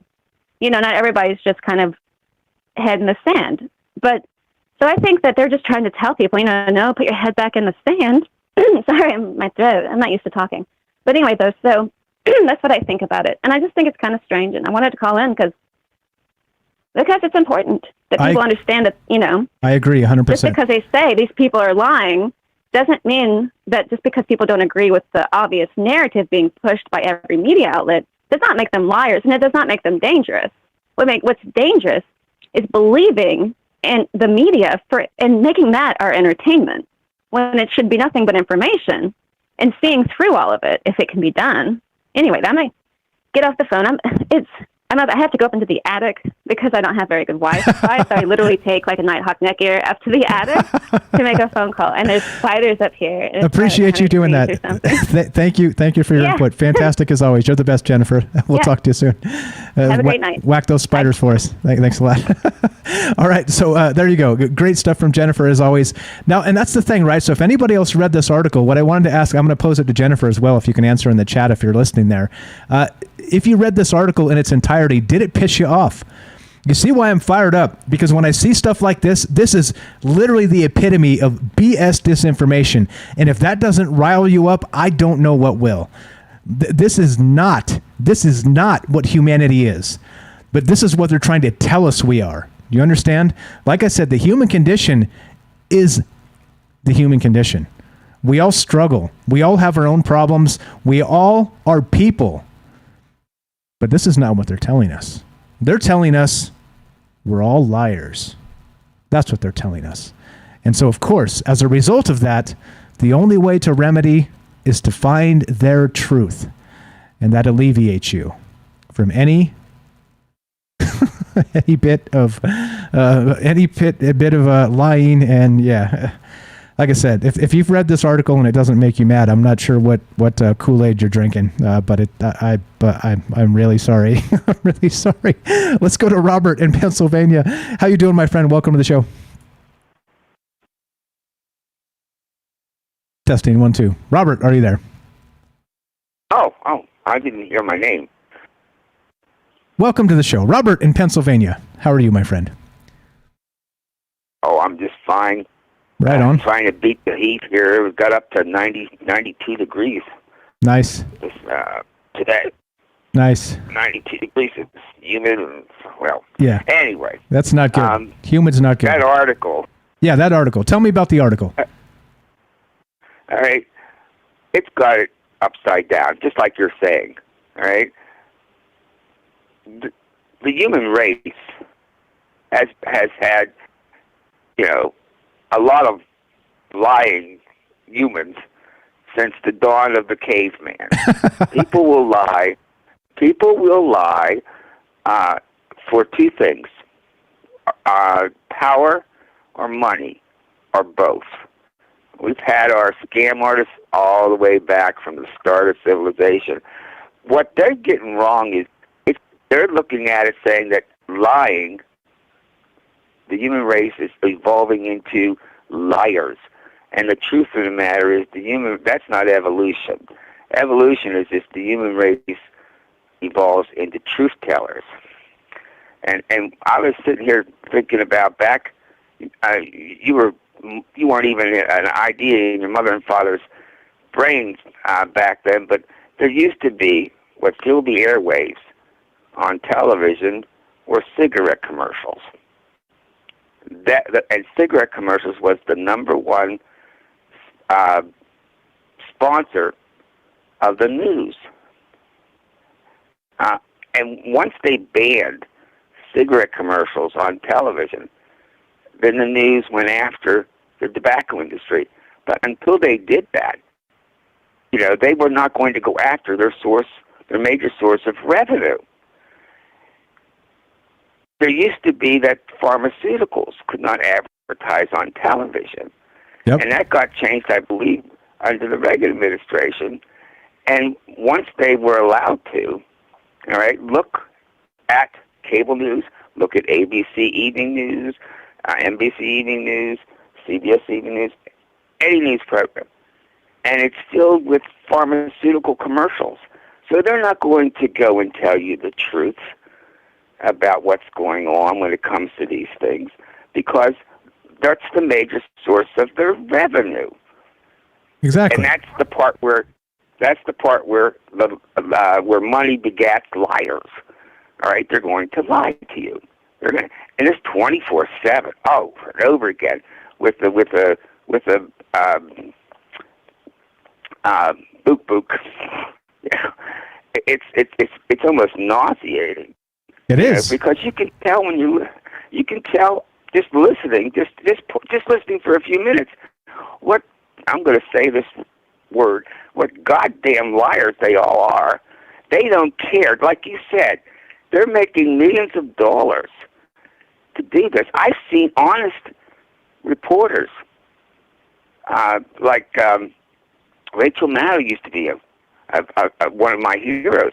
Used to be. Then she went to work for NBC, MSNBC. Chris Hayes is another one. Incredibly respected, honest reporter. Went to work for MSNBC. $6 million salaries, and turned into nothing but goddamn liars. All right, telling they automatically guess, like we guess when you're doing your show, and you find yourself self-censoring because you don't want YouTube to give you a strike. Well, they do the same thing. They know what their corporate masters are thinking. You know and they know what they can say and what they can't say, and so they're always checking themselves as they're going along. All right, like the was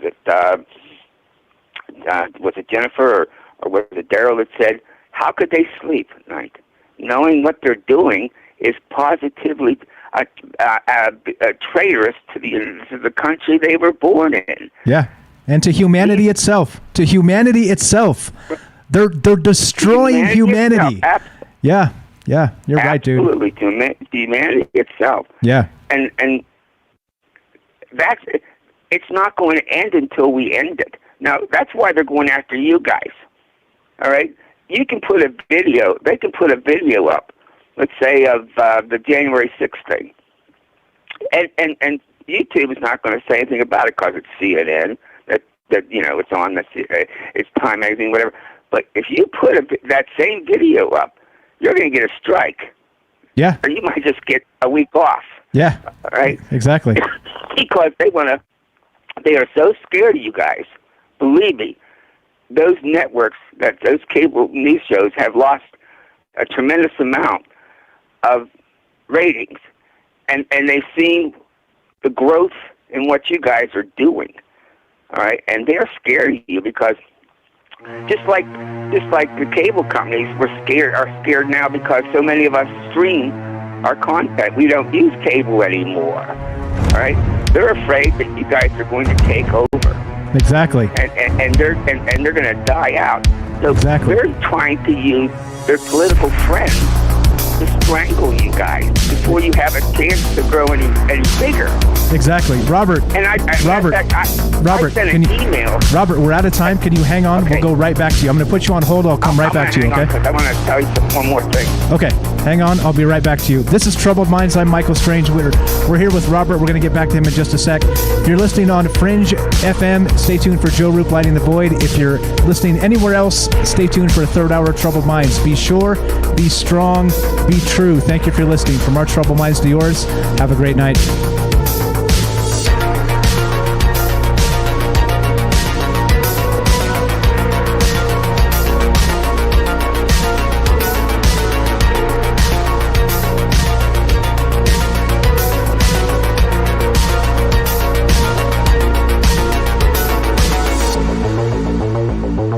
All right, so we got Robert on the phone, so we're gonna cut the break. We'll take a break after Robert, but let's go right back to him. Let's not make him wait, and let's do this. Let me kill the music, and we'll take a 2-minute break when we after we're done with Robert here. But we're still talking about this. We're still talking about the media. We're still taking your phone calls, and we're still considering what the hell is going on in this world.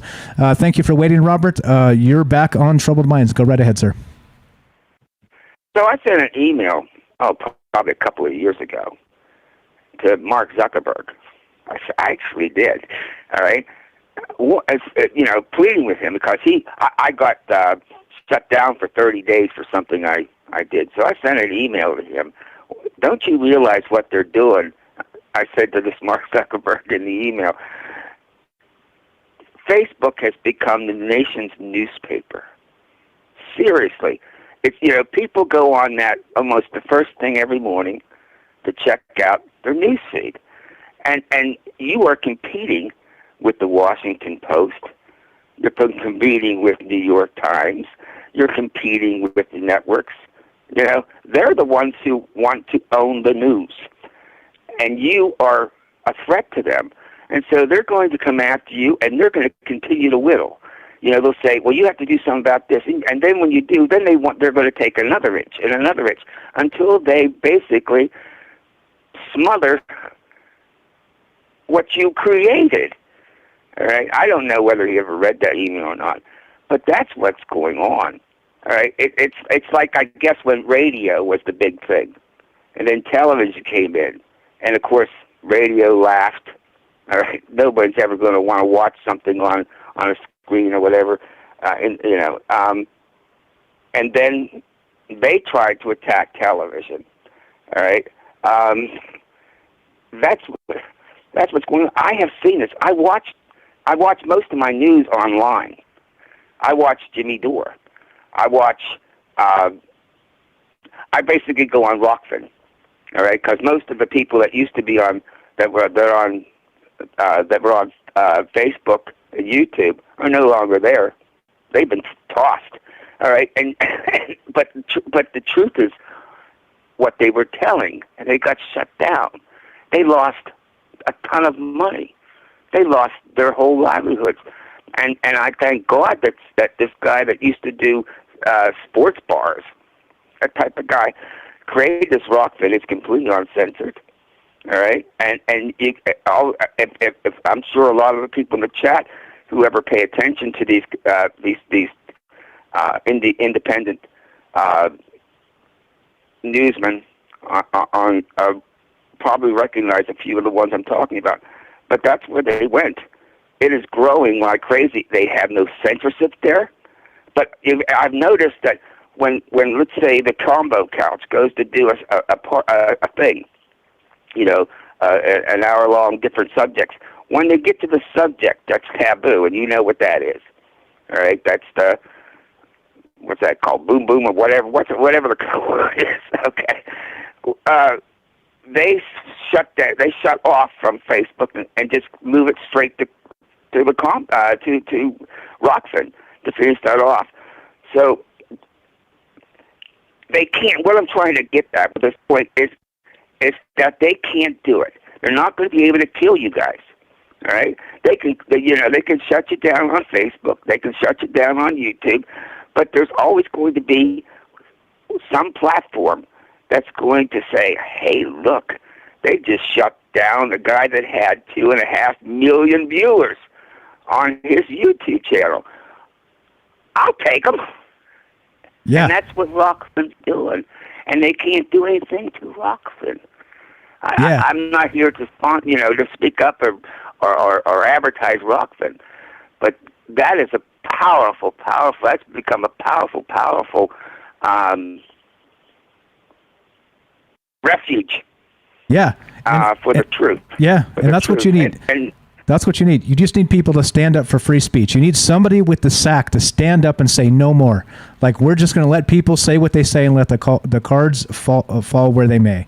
And you're totally right, man. Right, but that's really what I want to talk about. Is that what I wanted to talk about is that lies come from a thirst for power, money, or both. All right, and most of us regular folks aren't into that stuff. We're into just living our lives, making a decent enough money to take care of our families, have a vacation here or there, just live a comfortable, interesting life. And they want to pass that on to us. Those liars at the top want to point the finger at us and say, we're the liars. We're the ones that are lying. All right, we're the ones that are we're conspiracy theorists. We're the ones that are lying. And one thing I've learned in my long life is that the one that will quickest point the finger at somebody else as a liar is a bona fide, full liar themselves. A liar will call you a liar every chance they got. Which again is because that's what they do. That's what they do. Like you said, they're threatened. They're threatened, and it all comes down to the fact that we're on to them, meaning the oligarchs, meaning where the money's coming from, the media companies, all of that, and we all know they're full of it. We all know they're completely full of it. And so as a result, they're scared because they know, just like you said, they're threatened by the reach we can garner by just saying, hey, those guys are full of shit. I'm not even here trying to tell you what is real. I'm just saying I know what isn't, and that crap is not.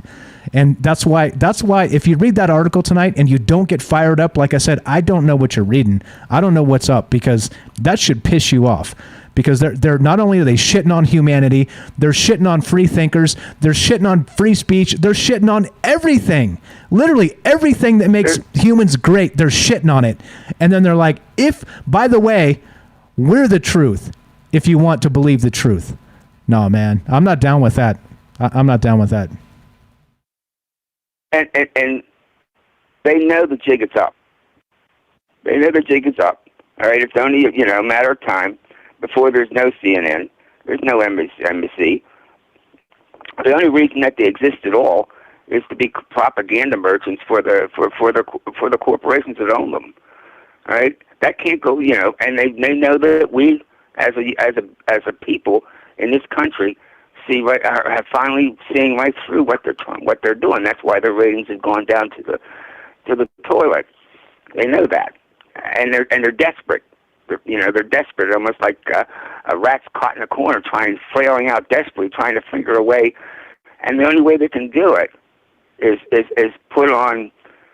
use their political friends to try to shut you guys down, and it's not going to work. Because like I said, you can shut you down on YouTube, and you'll move somewhere else. But you're already on several platforms. All right, it's pretty hard to do that. Yeah. It's like what's that called when you that game where you're with the mallet and you're trying to whack-a-mole. The little whack-a-mole. Yeah, whack-a-mole. It's not going to work. It's not going to work. You guys are going to save this. You guys are going to save this country. All right. Those guys, those ones on the network news and the cable news, they have done so much damage to what the United States used to be. You guys are going to save it. I hope so. I got my heart. Well, why do you think I listen to you? All right, you guys are my heroes. All right, I'm an old guy. I can't do that. What you're doing, all right? But you guys, you do it better than they do on TV. That's the thing, and that's why people listen. They know sometimes you're going to get it wrong, but they're going to forgive you for that because they know you didn't do it intentionally. And there's a big difference, isn't there? Thank you for all those kind words. I don't say thank you enough. It seems like I say too much, but you said some very nice things there, and I thank you for that. And you're right. The intention matters, doesn't it? It's okay to be wrong as long as your intention is not to be wrong. It's okay. It's an okay thing. No, people. There's nothing worse than somebody that'll lie to you right to your face. And that's what they do every day. Yeah. And people know it. People know it. Agreed, 100%. You're spot on. Robert, as always, you were spot on, my friend. What else you got? As you know, we're in the third hour. We got time. We can do our thing and just keep talking. I just wish to see. I just would like to see you up there on Rockfin. All right. Okay. Everybody that I listen to is on there, except you. Okay. I think if you sent a couple of your old shows, managed to get it looked at, you would get moved there. All right, because not everybody that has 200, 300, 400, or 500,000 or 1 million viewers, you don't have to have that to get on there. You just have to have good entertainment. All right, and I think that I just would like to see you up there. Okay, I'll try it again. Do me a favor. So I will try and submit my work to them one more time. Can you do me a favor as well? And anybody else that wants to see me on Rockfin, ROKFIN, can you email them on our behalf and say, hey, we'd really love to see Troubled Minds up there. Can you guys make that happen? And if they start to hear the name keep bubbling up, eventually they're going to snap us up. And like Robert here says, it's important because same reason we're on the fringe. Same reason. If we get taken down everywhere, Joe Roop doesn't take shit from anybody. He's the owner of the fringe, and that's that. Unless like literally torches and pitchforks end up at his door, he's going to say no. Like they're allowed to say what they want, and that's that. And he has our back. If you don't believe me, go listen to Ryan Gable. Ryan Gable plays at 11 p.m. Pacific, and that dude says shit that you can't say anywhere because he's exclusively on the fringe.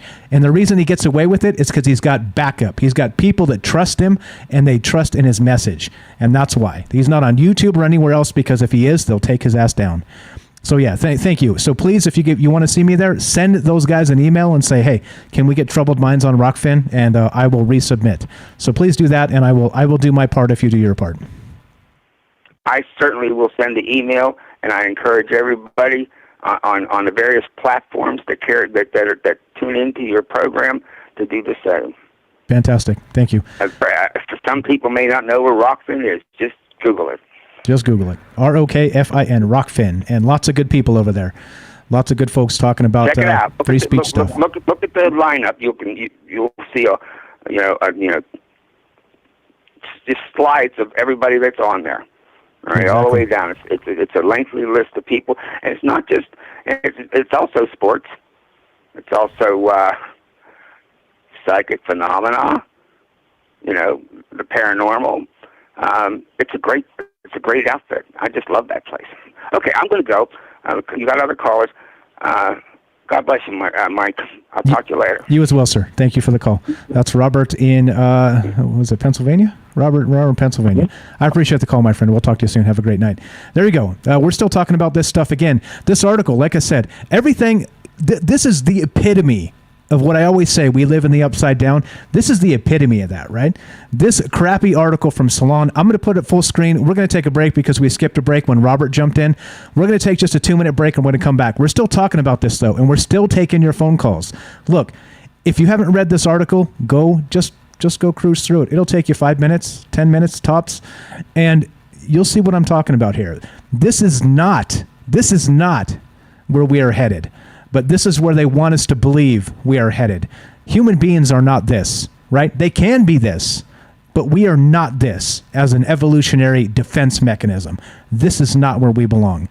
All right? So there we go. Still taking your phone calls. We're going to do our 2-minute break just because I got to step away and do the dog stuff. And, she's over here being very good. And I'm going to take her out real fast. So 2-minute break, and we're going to be right back with more Troubled Minds. So don't go anywhere. Thanks again, Robert, for the call. We're still taking your phone calls. So I'm putting up the article right here. And there it is. Daryl says Rockfin rocks. There's the article. 2-minute break. We're going to be right back. More Troubled Minds in just one moment. Let's play some of this, and we'll go here. 2 minutes. Be right back. Don't go anywhere.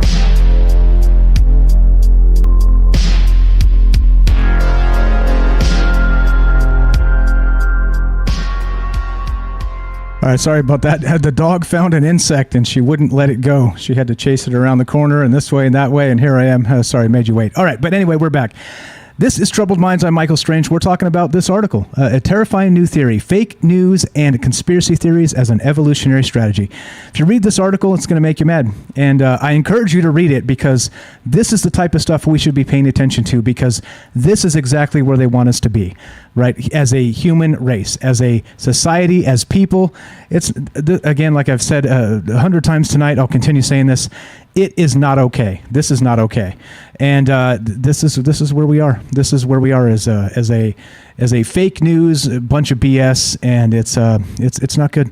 It's not good. Yeah.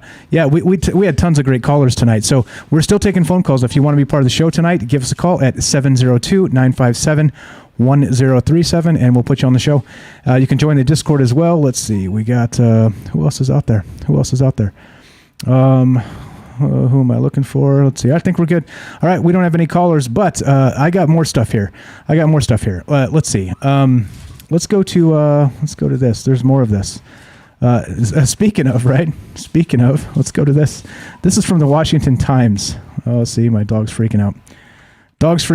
All right. I need a caller. Somebody call, please, so I can handle this. She's freaking out. All right, here we go. So I'm linking this and in the chat, and you guys can check this out. But look at this. This is more of exactly what we're talking about. This is from the Washington Times. The COVID-19 rise of deception and tyranny. Right? Federal agencies, local governments are running wild with pandemic authoritarianism.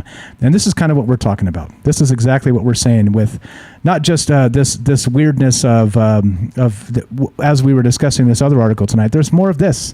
And this is correct. Like this is, I'm not going to vouch for every single word of this article, but this is the type of stuff that, these people understand what's going on. Like I said, at some point, if we're talking about forcing people to do things to their body medically that may or may not even be the best for them, we have a problem. We have a serious problem. And like I said, there comes a point where the discussion is no longer about a virus or a vaccine or anything else. It's simply about tyranny. It's simply about allowing people the freedom to do what they choose to do with themselves and with their lives and with their family. And that's it. And at some point, like I said, this is where we're at. It's unfortunate. It's unfortunate that this is where we're at. But like I said, when this stuff pops up, I will not let this go unchallenged, this stuff from Salon. If I see something so egregious like this, I'm going to talk about it because we need to talk about this. This is, again, and their reach is like unbelievable, this Salon, because they're backed up by big money, right? They have some asshole up there that's spending money for them to get this stuff pushed up into the news cycles for all the propaganda garbage they're sending to us. So anyway, 702-957-1037. What do you think about the show tonight? Feedback, ideas for other shows. Quick shout outs. What's up, music for the free world? We got Benjamin. It says sue the government. Yeah, right. That'll go far. What's up, Tam Bam? How you doing? Tam says this is not a human race. Human race bands as one unit. We are humans divided into factions. Exactly right. This is the humans divided. What's up, Sherry? I saw you there. Ronald says, what's Rockfin? Asking for a friend. Yeah, exactly. Yeah, because if we don't, right, Facebook will ban us. But we're close to that anyway. Look, I encourage you, go check the stuff on Facebook. Go check the videos. There's over 40,000 follows and likes on our Facebook page. You know how many views our videos get? You guys see? There's 16 people on Facebook right now. There's 40,000 people following that page. You see? Like our videos get like 200 views. Yeah. Like, really? You think there's no big money interest behind these things when they just go viral? Come on. Right? Like we earned it. But no. Once you get to a certain point and they don't like the reach you're receiving, they just dial it down. Woo! Guess what? No more reach for you. Yeah, it's terrible, and I got no problem saying it because they've literally turned us to the point where we're turned off. They've turned the nozzle off entirely. Because why? Because they don't like what we're saying. It's against the narrative, right? So let's see. Let's go to James. What's up, James? James in Michigan. Welcome to the show, my friend. Salcedo Paranormal. How are you? I'm okay. I'm glad I was able to catch at least a little bit of your show. Yeah, definitely. I had a power outage. It was kind of weird because there was a power outage this afternoon. There was a storm. But then I started hearing these sirens I've never heard before out here. And they went on for a few minutes and then they stopped. But it was just weird because there were sirens I've never heard before here. And I've heard all the different vehicle sirens and all that usual stuff. I'm not sure if it was part of, I heard there was going to be some kind of emergency broadcast system test or whatever, but I don't know if that was it, but it was just weird timing that the storm was there right when all that was going on, possibly. Yeah. I don't know. I can't speak to those types of conspiracies, but who knows, man? Who knows? Who knows? Is that normal? Is it normal for your power to go out like that, or is it a rare thing? It's becoming more common during storms and stuff, which is also not so great. But even with that, like I said, usually there's not like sirens like what I was hearing today. So I don't know. But I just thought that was an odd little point. But yeah, I was without power for about 6 hours, and that's kind of why I missed like most of your show. That's okay. You're allowed. You're allowed to be human. It's okay. Human things happen to all of us, my friend. So that's what I was talking about tonight, actually. It's okay. It's all good. Oh, yeah. Yeah, it's all good. So what do you think then about... go ahead. I was just calling because I heard you asking for calls, but yeah, I don't know.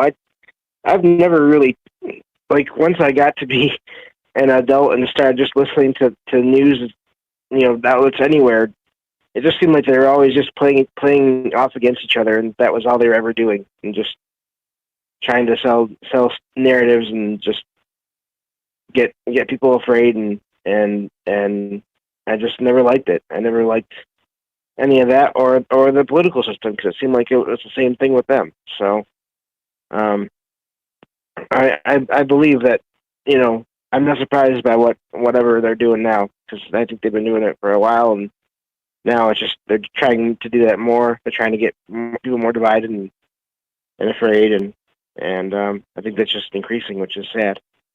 Yeah, it's unfortunate. It's where we're at, and like I said, if you don't talk about it often, because they're 24/7, man, they're dumping this stuff in our brains 24 hours a day. And so I bring it up from time to time, once a week, every other week. I continue to talk about this because it's important to kick the message back, to give a counter message to what's actually happening out there, and just point out what they're doing and how they're lying and how they're tricking us and what the strategy is. It's obvious if you pay attention, but so many people don't have time to pay attention. And I understand, right? It's part of being human. Just like I said, it's part of the human condition that we have to, we have to work, we have to take care of ourselves, we have a family to take care of, all these things. I get it, but that's what they count on. They understand that's part of the game, and that's why they're dumping it on our brains 24/7, because they know we're going to catch a headline here or there. If they keep dumping the same message, eventually the same message is going to get stuck in all of our heads. And guess what we turn into then? Yeah, we may as well be the Walking Dead, right? Pretty much. Yeah. Yeah, it's a shame. But even I've just noticed with the major news outlets in general, like, you hear people say, I trust this network completely, no matter what. And I hear that for, like, opposing networks or whatever. And it's like, how can you do that? Like, what? Don't you want to look into things more and hear, like, different sides of things? I don't know. That doesn't make sense to me. Yeah, so I'm going to push back on you and say, don't trust us either. I'm going to just say that. Because trusting anybody or anything implicitly is a bad way to go, right? If I go completely off the rails and turn into a lying propagandist, I fully expect you to disown me. You promise me you'll do that? I guess I can do that. I can promise that. Although I didn't know I owned you. That's interesting. Well, it's not quite like that, but you know what I mean. No, I was just thinking, like, didn't know we were that close, but hey, we're that close. But yeah, no. It's just it's scary what the media, and I think the part of the reason why they went to that 24-hour cycle wasn't just because of the ability to do so. I think it was for that reason, to just always be pumping out what they want you to hear and think.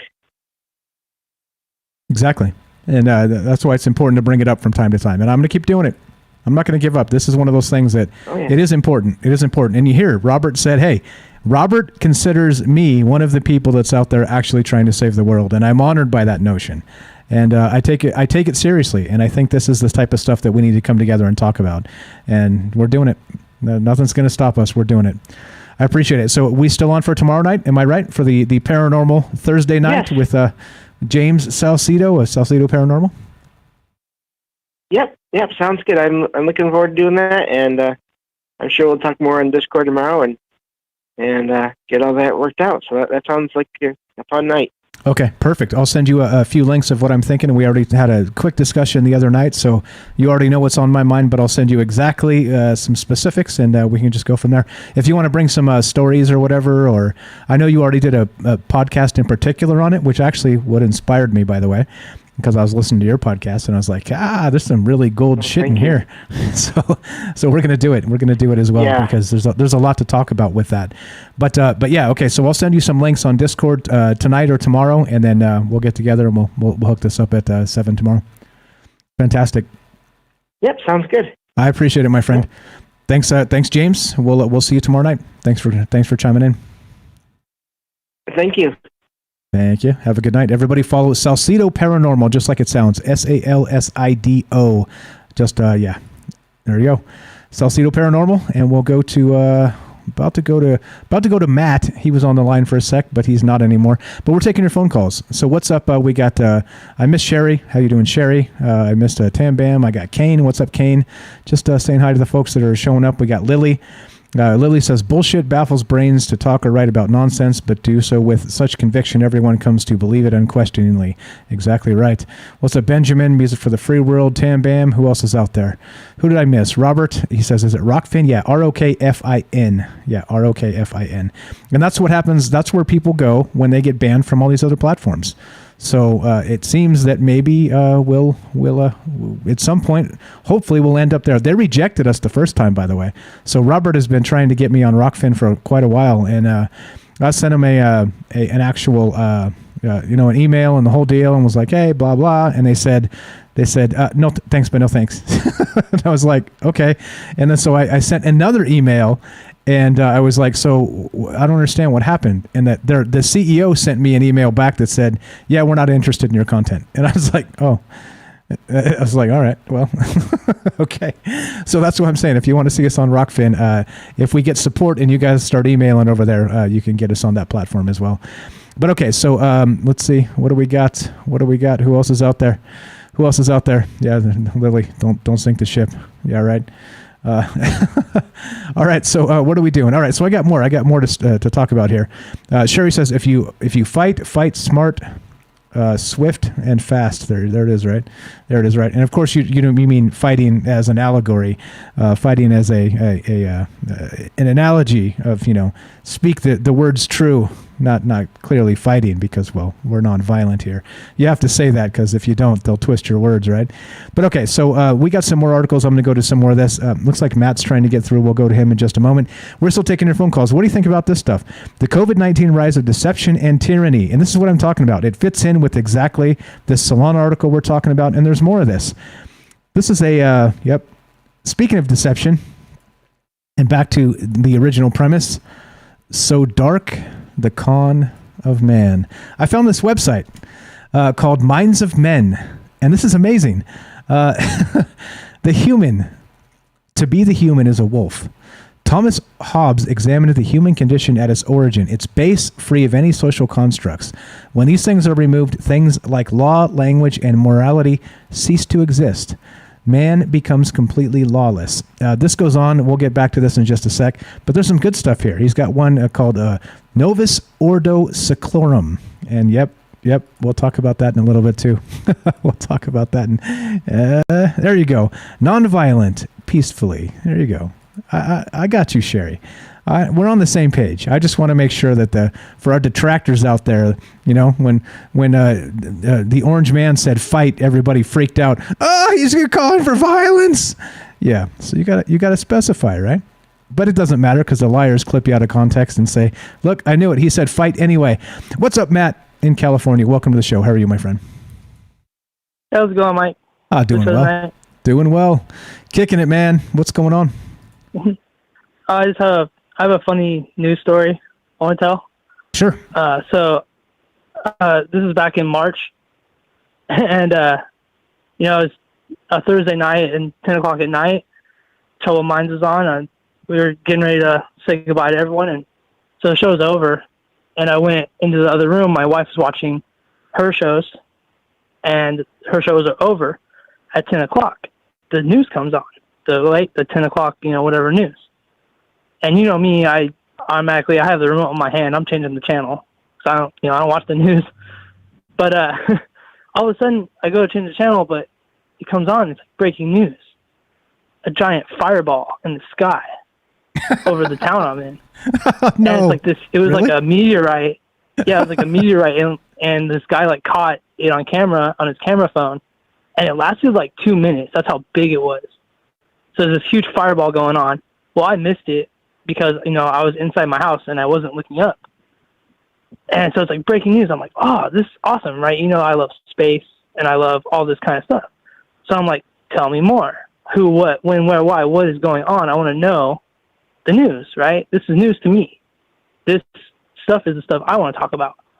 And they talked about it for like 6 seconds. Exactly. And then they were like, in other news, the Kardashians. Exactly. Exactly. And that's how I know kind of what we're talking about tonight. It's like, we know they're trying to control us and stuff, or tell us things, but I just think it's fun. I just thought it's funny. Yeah, and it's true though. It's completely true. If you pay attention to what's happening, right? Like they do stuff like that so they can say, one, if it's got clickbait value, they'll go after it. If it doesn't, but they want to say they reported it, they'll jam it in just before a commercial, something like that, and give it like 6 seconds, right? Like we do on the radio. Like we run out of time. There's nothing I could do. Bottom top of the hour, I have to cut people off. There's hard breaks, right? And so it's the same thing on TV. And so they'll do it. They'll schedule it at the end of after 2 or 3 or whatever stories. So they only have 6 seconds to talk about it. It's by design, Matt. And good on you for noticing. And that's the thing. We got to pay attention, right? Not just the things they say, how much time they give to it. That's probably more telling right there. And you're like, oh, finally something on the news that's interesting. Breaking news. Tell me more. They're like, and more after the break. And it's a different story. Yep. Yeah. Yep.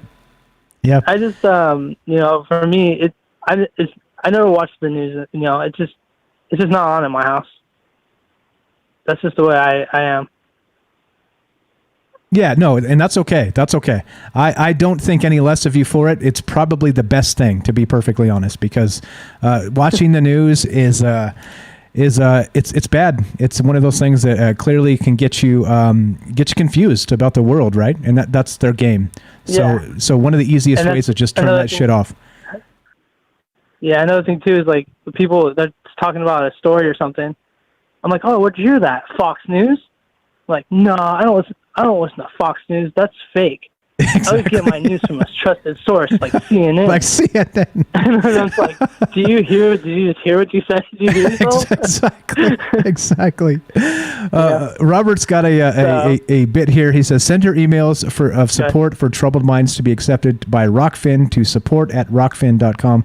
I've got it up there on the stream. So please, if you guys want to see me on that platform, who have rejected troubled minds, by the way, if they hear from all you guys, they probably will change their mind. So yeah, sorry to interrupt there, Matt. I want to point that out to the people that are still here. So so no, it's good. That's good. Okay, so but you've seen it firsthand, even though you don't watch the news. You've seen this firsthand. That's a funny story, my man. What do you think about this? Humans are evolving to become the perfect liars. What do you think about that? I think someone was talking about earlier. Like this is they're saying word for word exactly what they're doing. Yeah. And then they're trying to blame it on, or push the blame onto someone else, kind of people like us that, they call us crazy, I guess they think because we're against what they're trying to do, or we're free thinkers, and they don't like that. So they're trying to push it onto us, like we're, with the conspiracy theorists, they're the bad guys. And clearly we're not. I mean, all you have to do is listen for a little while, and you get what we're after here. It's not about, it's again, like I said, how often am I emphatic in trying to tell anybody what the truth actually is? Like, I don't know what that is, but I do know what the truth isn't, like I was saying earlier tonight. So when I see it, I'll point it out like an MFer, because I'm like, nope, we ain't doing this. We are not playing this game, and if Salon wants to keep putting up trash articles like this that get pushed to the tops of news cycles, I'm going to talk about them, because somebody needs to. Somebody needs to address this garbage. Yeah, for sure. 100%, man. Yeah, something's got to change. Yeah, something's got to change. Exactly right. If we continue to let this happen, it turns into a worse situation, let's say. There's other choice words we could say, but yeah.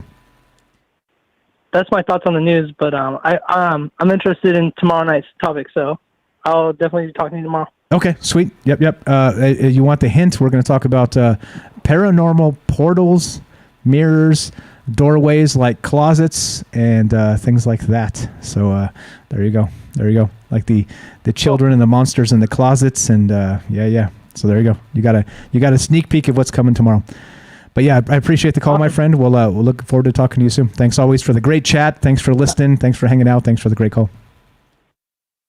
All right, Mike. Good night. Thank you. Have a good one. Have a good one. Matt in California. Simple as that. Good stuff. A great story about the news. And that's what I'm saying. Pay attention, not just to what they're saying, but how long they give the time to the things they're saying. And Jennifer's spot on here on the chat there. I just put the comments up. David says, the new driver's license are passports. I have one, and they have a gold star on them to identify that they are the new ID. It's called the Real ID. And the funny part is, I was like, when I first saw that, the Real ID, it's like you can't fly without a Real ID, right? So what they have to do is they have to give you have to bring like 3 forms of identification, and they do like a background check or some other shit to give you the Real ID, right? And I was like, isn't it weird that we have an ID already, but it's not a Real ID? But now the new one, well, that one is the Real ID, you see? So clearly they're playing games. It's semantics. It's shenanigans.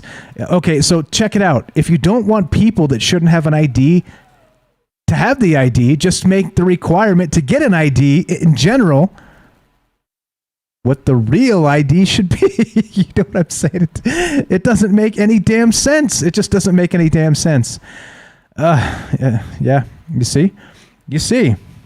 It's if you get actually like amped up about that. They're like, yep, you're racist.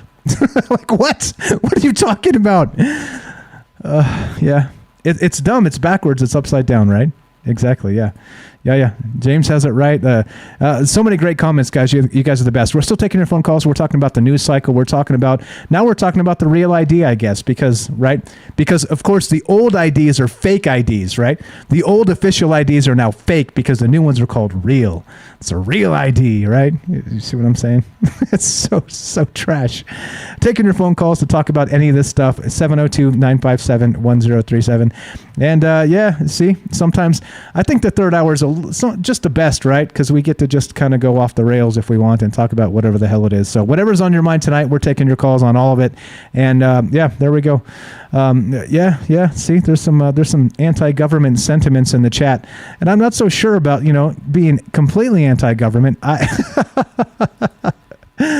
All right, Sherry gets the comment of the night with another one. There you go. the middle finger. There's my ID. So good. All right. So 702-957-1037. If you haven't joined the Discord, troubledminds.org, get your ass in here, and we'll do our thing. There's the thingamajigger for Rockfin. If you guys want to support us and get us on that platform, send your emails of support for Troubled Minds to be accepted by Rockfin to support@rockfin.com, ROKFIN.com. And that's just an alternative platform, basically.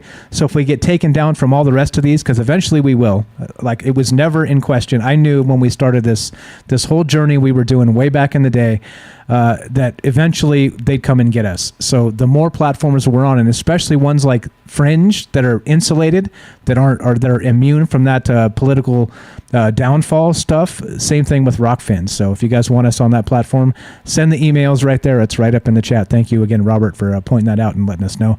Let's see. There it is. Let's see. Yep, exactly. Good stuff from Jennifer there. Let's see. What do we got? What else do we got? Let's see. I think you're right. I think you're right, Jennifer. I think regarding the things you're talking about, the reason I'm not reading them is I just don't want to say them and have them picked up by the algorithms, as it were. But yeah. So there are some things you shouldn't say on YouTube. But yes, I agree. I'll put those comments back up in a sec so you guys can see. Let's see. Yeah, there you go. David says, I complained about that to the DMV. I was angry. I was like, you know who I am, you idiots. Yeah, not only that, like I said, if it's a real ID, what about the other IDs? So the real one is the real one, but the other ones that are still official are not real. No, right? No, there's something wrong with that.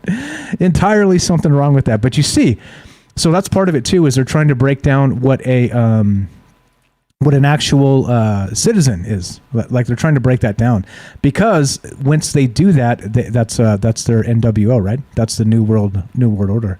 Is once you get American citizens to become citizens of the world by, right? You see. I'm not going to say the rest of it, but you see exactly what's happening there, right? Yeah. Let's see. Yeah, exactly. David, I had to go back home and dig up all the evidence to prove it was me.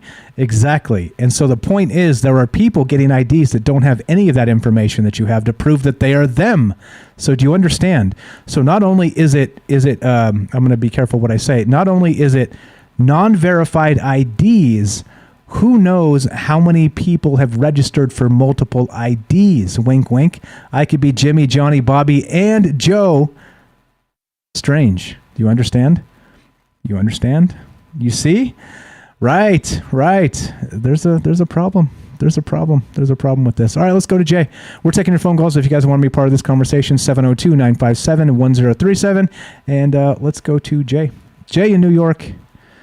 You are on Troubled Minds whenever you're ready, my friend. Whenever you're ready.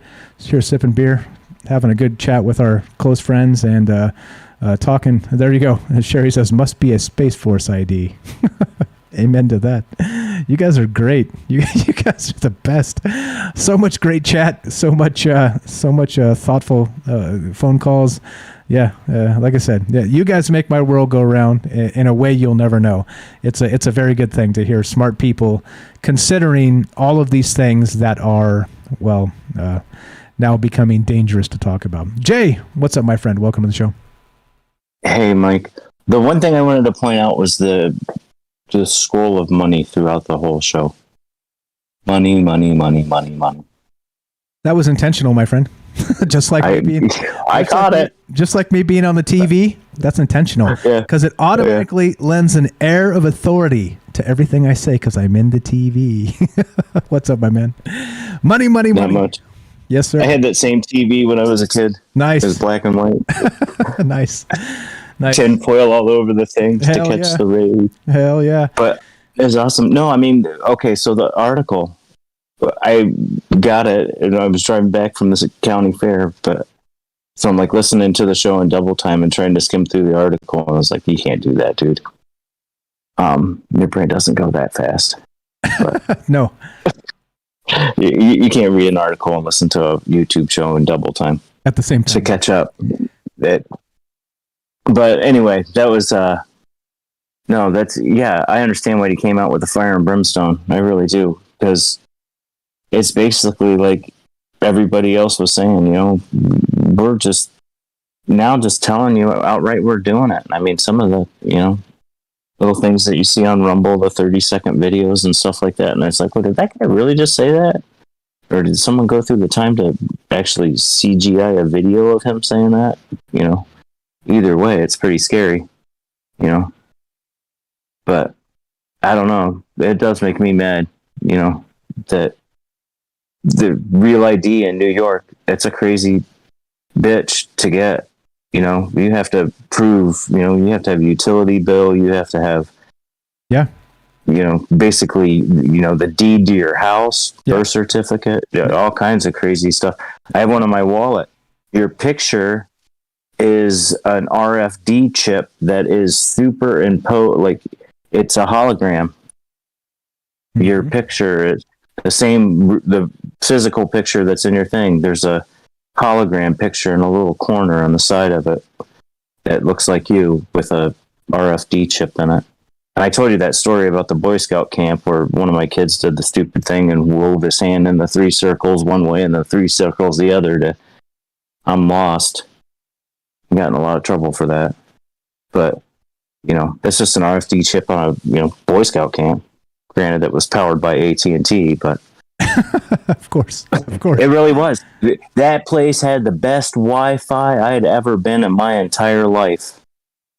I mean, there was not one square inch of that place that you could walk to and not have full-blown watching, streaming live, whatever, Wi-Fi. The kids were like, wow, this is great. The Pokemon game just came out when we went there. So they were running around playing with the Wi-Fi. But I really think that, all these little things, the real ID, the New York down in the city there, you want to start testing. I can't remember. France, I think it was, they were actually going and the police were going around and scanning people's IDs. Yeah, well, and then we have the not only that, so we have the real ID, which is to fly, and then we have, which they extended it, by the way. It was supposed to be 2020, I think. They extended it to 2022 to actually the deadline where you have to get it if you're going to fly or something like that. But then also now we have like New York and Chicago and some other places that are doing literal like vaccine passport IDs. Like you can't sit down and get served at a damn restaurant unless you got one of those, right? Is that going on where you live, Jay? It doesn't go on here yet because we're way upstate. We're probably 4 hours away from the city. But there's people that, you know, the Facebook and everything else like that, you know, business and stuff. I have friends in the city and stuff like that. And they say they're not seeing it. The business owners that I know down there are basically throwing up the bird at New York State government right now. I mean, not to bring up a different topic, but they did get to Uncle Andy pretty good.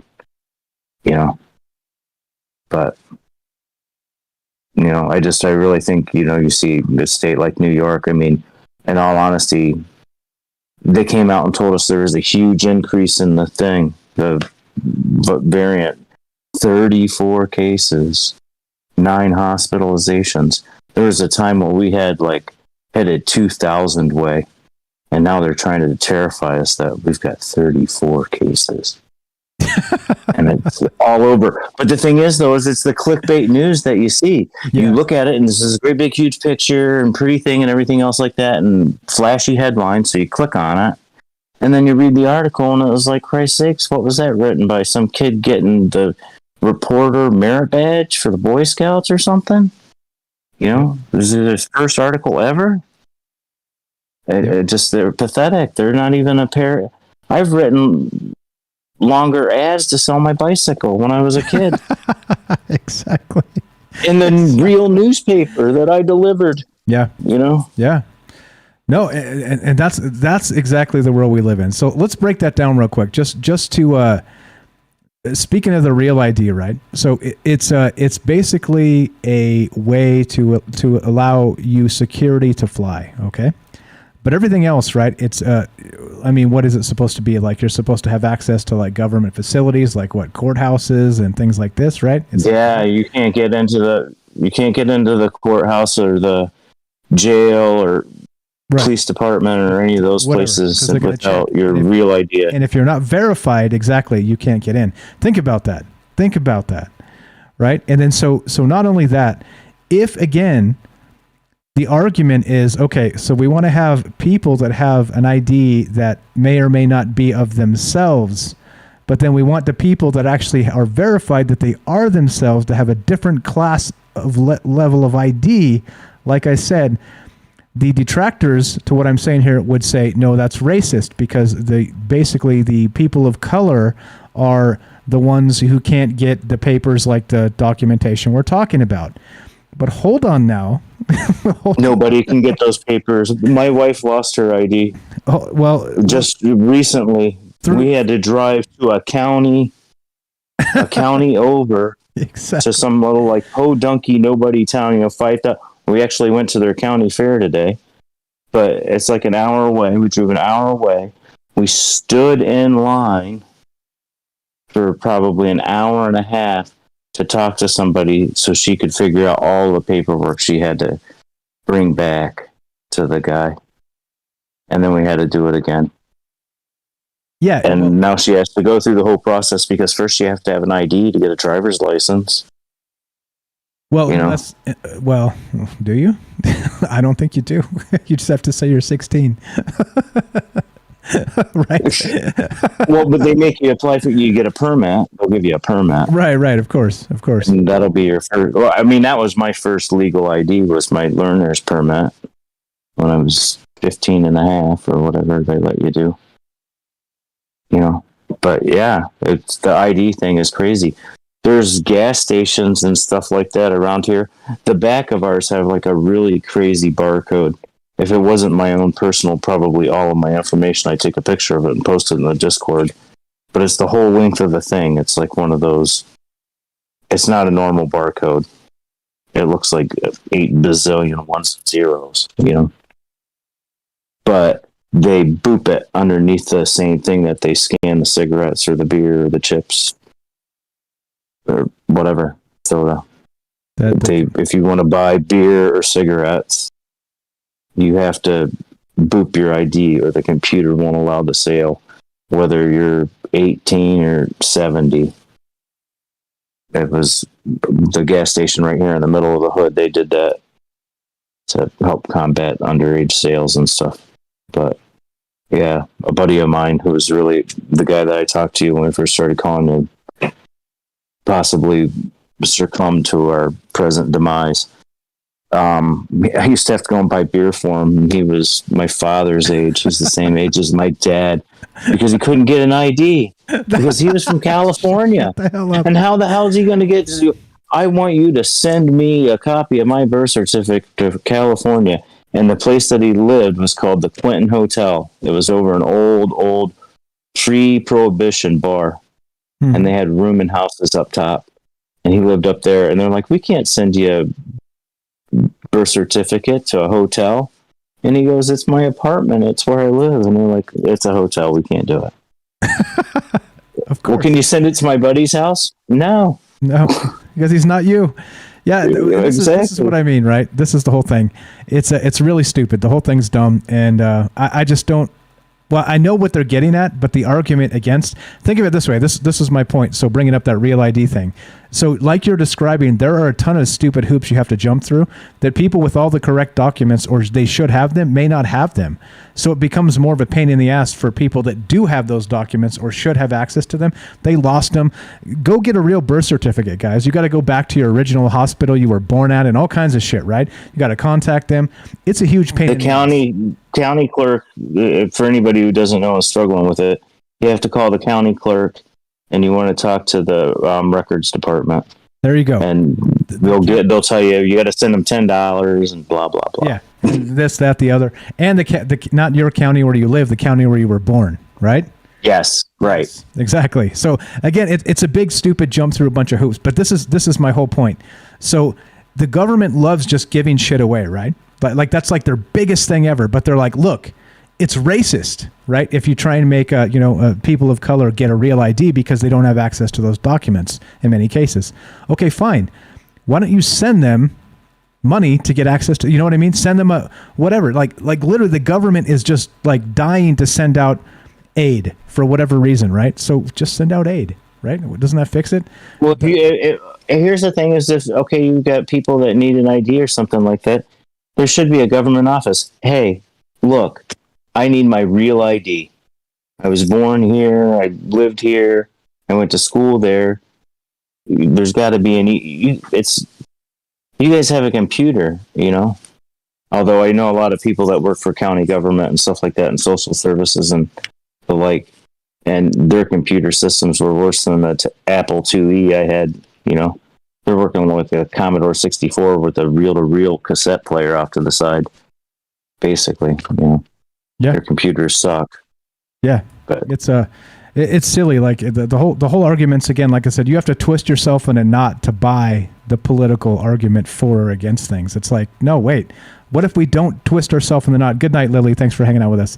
If you don't twist yourself in a knot, well, why can't we just do the most obvious and simple thing? Why don't we just do that? Why can't we do that? No, we're not. Nope. Sorry. We're tangled in knots for 45 years here that we're not going to do that. That makes you a racist bastard. What's up, Xavier? Didn't shout you out. What's up, MJ? Thanks for being here. Who else is here? Who else is here that I didn't say hi to? David. What's up, guys? Yeah. That's where we're at. This is where we're at. I mean, Sherry, what's up on Facebook says, my dad warned me of all this like 40 years ago. Exactly. Benjamin says they can wipe our money out with a financial ID. Yep. Also, Robert put up a form letter, basically. Robert, I'm going to rewrite this just a little bit so it'll work for everybody. Thank you for sharing that to Rockfin. I'm going to write this up as a form letter and take out your personal details, and I'm going to just we'll drop this on a document, and people can just kind of easy style just put their name on the bottom, and I'll remove the part where it says you're a subscriber. But we'll put something similar, and I'll make a form letter so it can be easy for people to send messages to Rockfin. So there you go. Appreciate that. Thank you again for leading that charge. I will make that available soon. Good night, Mary. Thanks for being here with us tonight. And we're about done. We're about finished here. So you guys you're about right on time. It's all good. So let's see. MJ says your driver's license is your ID. Oh, that's funny. It's funny you say that because it isn't anymore. It isn't anymore. Oh, geez. All right. Let's. Yeah. I assume. Let's see. I assume you've got a I do, and David just posted something that you put up on the screen that makes it really odd. Yeah? Because I thought about it. I was listening to the show in the car when the kids were... I thought I could listen to the show in the car on the way home from the fair, but that didn't work out as planned. But I was listening to it for a couple minutes. I thought, this one comes to me. This one is actually out of a book from the library. It's called An Obligation, and it's... I, Jay from Binghamton, do hereby promise as my honor as a scout that I will always and faithfully observe and preserve the traditions of the Order of the Arrow. When Mockton Dinkwingle Lessig what to him away. I will always regard the ties of brotherhood and the Order of the Arrow as lasting, and I will seek to preserve a cheerful spirit even in the midst of irksome tasks, weighty responsibilities, and will endeavor, so far as in my power lies, to be unselfish in service and devotion to the welfare of others. That was a pop in. And I just thought it was really odd that David posted that, and that was on there when you were asking me on the screen. I was like, wow. That was the one I came up with when I was trying to think of something on the way home. And then David posted something about the Boy Scouts on the stream. I was like, wow, that's definitely the one for today. And when Mockton Dinkwingle Lessig by what to Hemaway, by the way, means brotherhood, service, and cheerfulness, just in case people don't. Well, I'm sure they don't. No. I didn't know that. Fantastic stuff. But that's what they mean. Nice. Good night, Tam. What's up, Kane? Oh, good day. Good day from Australia. Kane says this, and this is probably what's going on. He says, Facebook changed my notification settings from all to some. Yeah?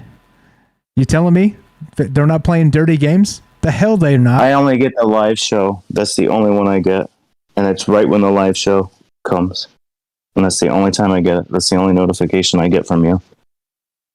Is the live show. I don't get the little pop-ups with the other, the little podcast or the little blips or the cut shows or the news show or anything like that. I don't get any of. The only thing I get a pop-up for is for the live show. And only when it's live, it's not in there.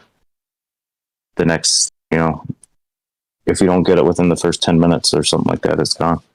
Yep. And it was really scratchy last night too. I kept flipping back and forth because people were complaining. And it was digitized in New York, at least. So, I'm sorry. Real. This stuff is real, man. This stuff is going down. And think about that. If they can toggle everybody's notifications, right, as part of a reset, then basically they get to decide who gets the reach of their platform and who doesn't. And that's the dirtiest shit going on ever. That's the dirtiest shit happening. And yeah. And again, right, the same thing with these IDs and everything else. All the same stuff. The medical passports. Come on now. Truly think what the hell's going on with this stuff. You really think this is about your health? Very much like Candace Owens said, and for me bringing her up, I'm a racist, right? But she tweeted not too long ago that, hey, this isn't about keeping anybody safe. If they wanted people to be safe and healthy, they'd make the price of insulin not $700 a month or whatever the hell it is, right? Like, come on now. Like, this is all by design. It's unfortunate, but here we are. Again, the upside down, right? The more you look into shit, the more nothing makes sense. And, yeah. Narcon costs more, and it's free. Yeah. There you go. Right. Oh no, man. This is the world we live in, and none of it makes a damn lick of sense anymore. Imagine what it's going to be like in like 100 years from now. Like, holy shit. Like the knots we tie ourselves into just to make these stupid political arguments. It's bittersweet to know that I probably won't be here 100 years from now. I'd like to see how you just cursed yourself. You pointed the bone at yourself right there, Mike. 100 years? Oh man, did I? I don't think so. I know I'm not. I don't know. Okay, I don't know. Anyway, you're gonna get stuck doing it for 100 years, Mike. There you go. There you go. There it is. Robert says, I am never notified by Facebook or YouTube about Troubled Minds, though I asked to be. So I tune in because I know what time both Troubled Minds and Mike's other conspiracy show is on. See? So you literally have to do it manually. The old school way. It's unbelievable. It's unbelievable. Yeah. All right. So let's wrap this up. I'm gonna play some outro music. We're gonna finish this sucker. Tomorrow we got James Salcedo on the show from Salcedo Paranormal. Check out his podcast. We're gonna be talking about weird stuff, portals, mirrors, doorways, hallways, things like this, and the element silver. So there you go. There's a little teaser as we finish this sucker up. Jay, final thoughts, my friend. Great shit from you as always. I don't know. I'm looking forward to tomorrow's show about that portal thing. That's pretty cool stuff. Silver mirrors too. I've seen a couple of those. Nice. Looking forward to it. That's going to be great. Nice. I just appreciate the diversity, Mike, and letting our minds wander 100 million directions all at the same time. Amen, brother. I appreciate you listening, being part of it. And there you go. David says, I have no influence and I never have any problems with notification. There you go. You have to strip yourself back to have no followers to get notified. Yeah. Crazy. I don't have any friends or anything on that too. Maybe that's the thing. That might be a good point. Maybe that's it. They start stripping back the influencers that are following. Yeah. It's fine. It's okay. It's all good. This is Troubled Minds. I'm Michael Strange. We're here with Jay for the J-tro, the J-outro. Jay from New York, thanks for hanging out with us. Thanks for listening. Everybody else, you guys are the best, as well as you, Jay. I don't disclude you from that, of course. I appreciate you listening. I know that we are one of those out there, right? Like speaking normal things that are considered conspiratorial. It's so bizarre, the world we live in, and the things we can and can't say. So thanks again for being part of this. Thanks for hanging out. Thanks for listening to the podcast. If you want to support the show, listen to the podcast feed. It's monetized. There'll be a couple commercials here or there, and for each commercial I get paid a few cents. So if you want to help the show, listen to the podcast feed, or you can support us on Patreon. I've got a little thingamajigger I can put at the Patreon. There it is. As we get the outro here, there's our Patreon. You can also support us on Twitch. Yeah, lots of ways you can support the show, or just keep coming back. Just spread the word. Just keep coming back, being part of this. Great chat, great calls. You guys are the best. Let's wrap this sucker up. It's time to howl. We'll be back tomorrow at 7 p.m. Pacific with James of Salcedo Paranormal, and we'll be talking some ghosty type stuff. If you're into that, well, that's what's going on tomorrow. So tune in, come say hi, come hang out with us, and let's wrap this. Let's wrap this. Time to howl. Let it rip. Shoot the breeze. There you go. You guys want to talk? Jump in the Shoot the Breeze. I'm here for another hour or so. I gotta make sure I put Ryan Gable's show on. I think. Do I have that duty tonight? I don't know. Anyway, if I don't, well, I'll be here for an hour or so anyway, because I have to do the thumbnails, the write-ups. I have to cut the podcast up. There's still more work. A couple hours prep, 3 hours showtime, couple hours after that. Hardest working man in show business. Thanks, guys, for hanging out. We'll see you tomorrow night at 7 p.m. for some paranormal talk. Be sure, be strong, be true.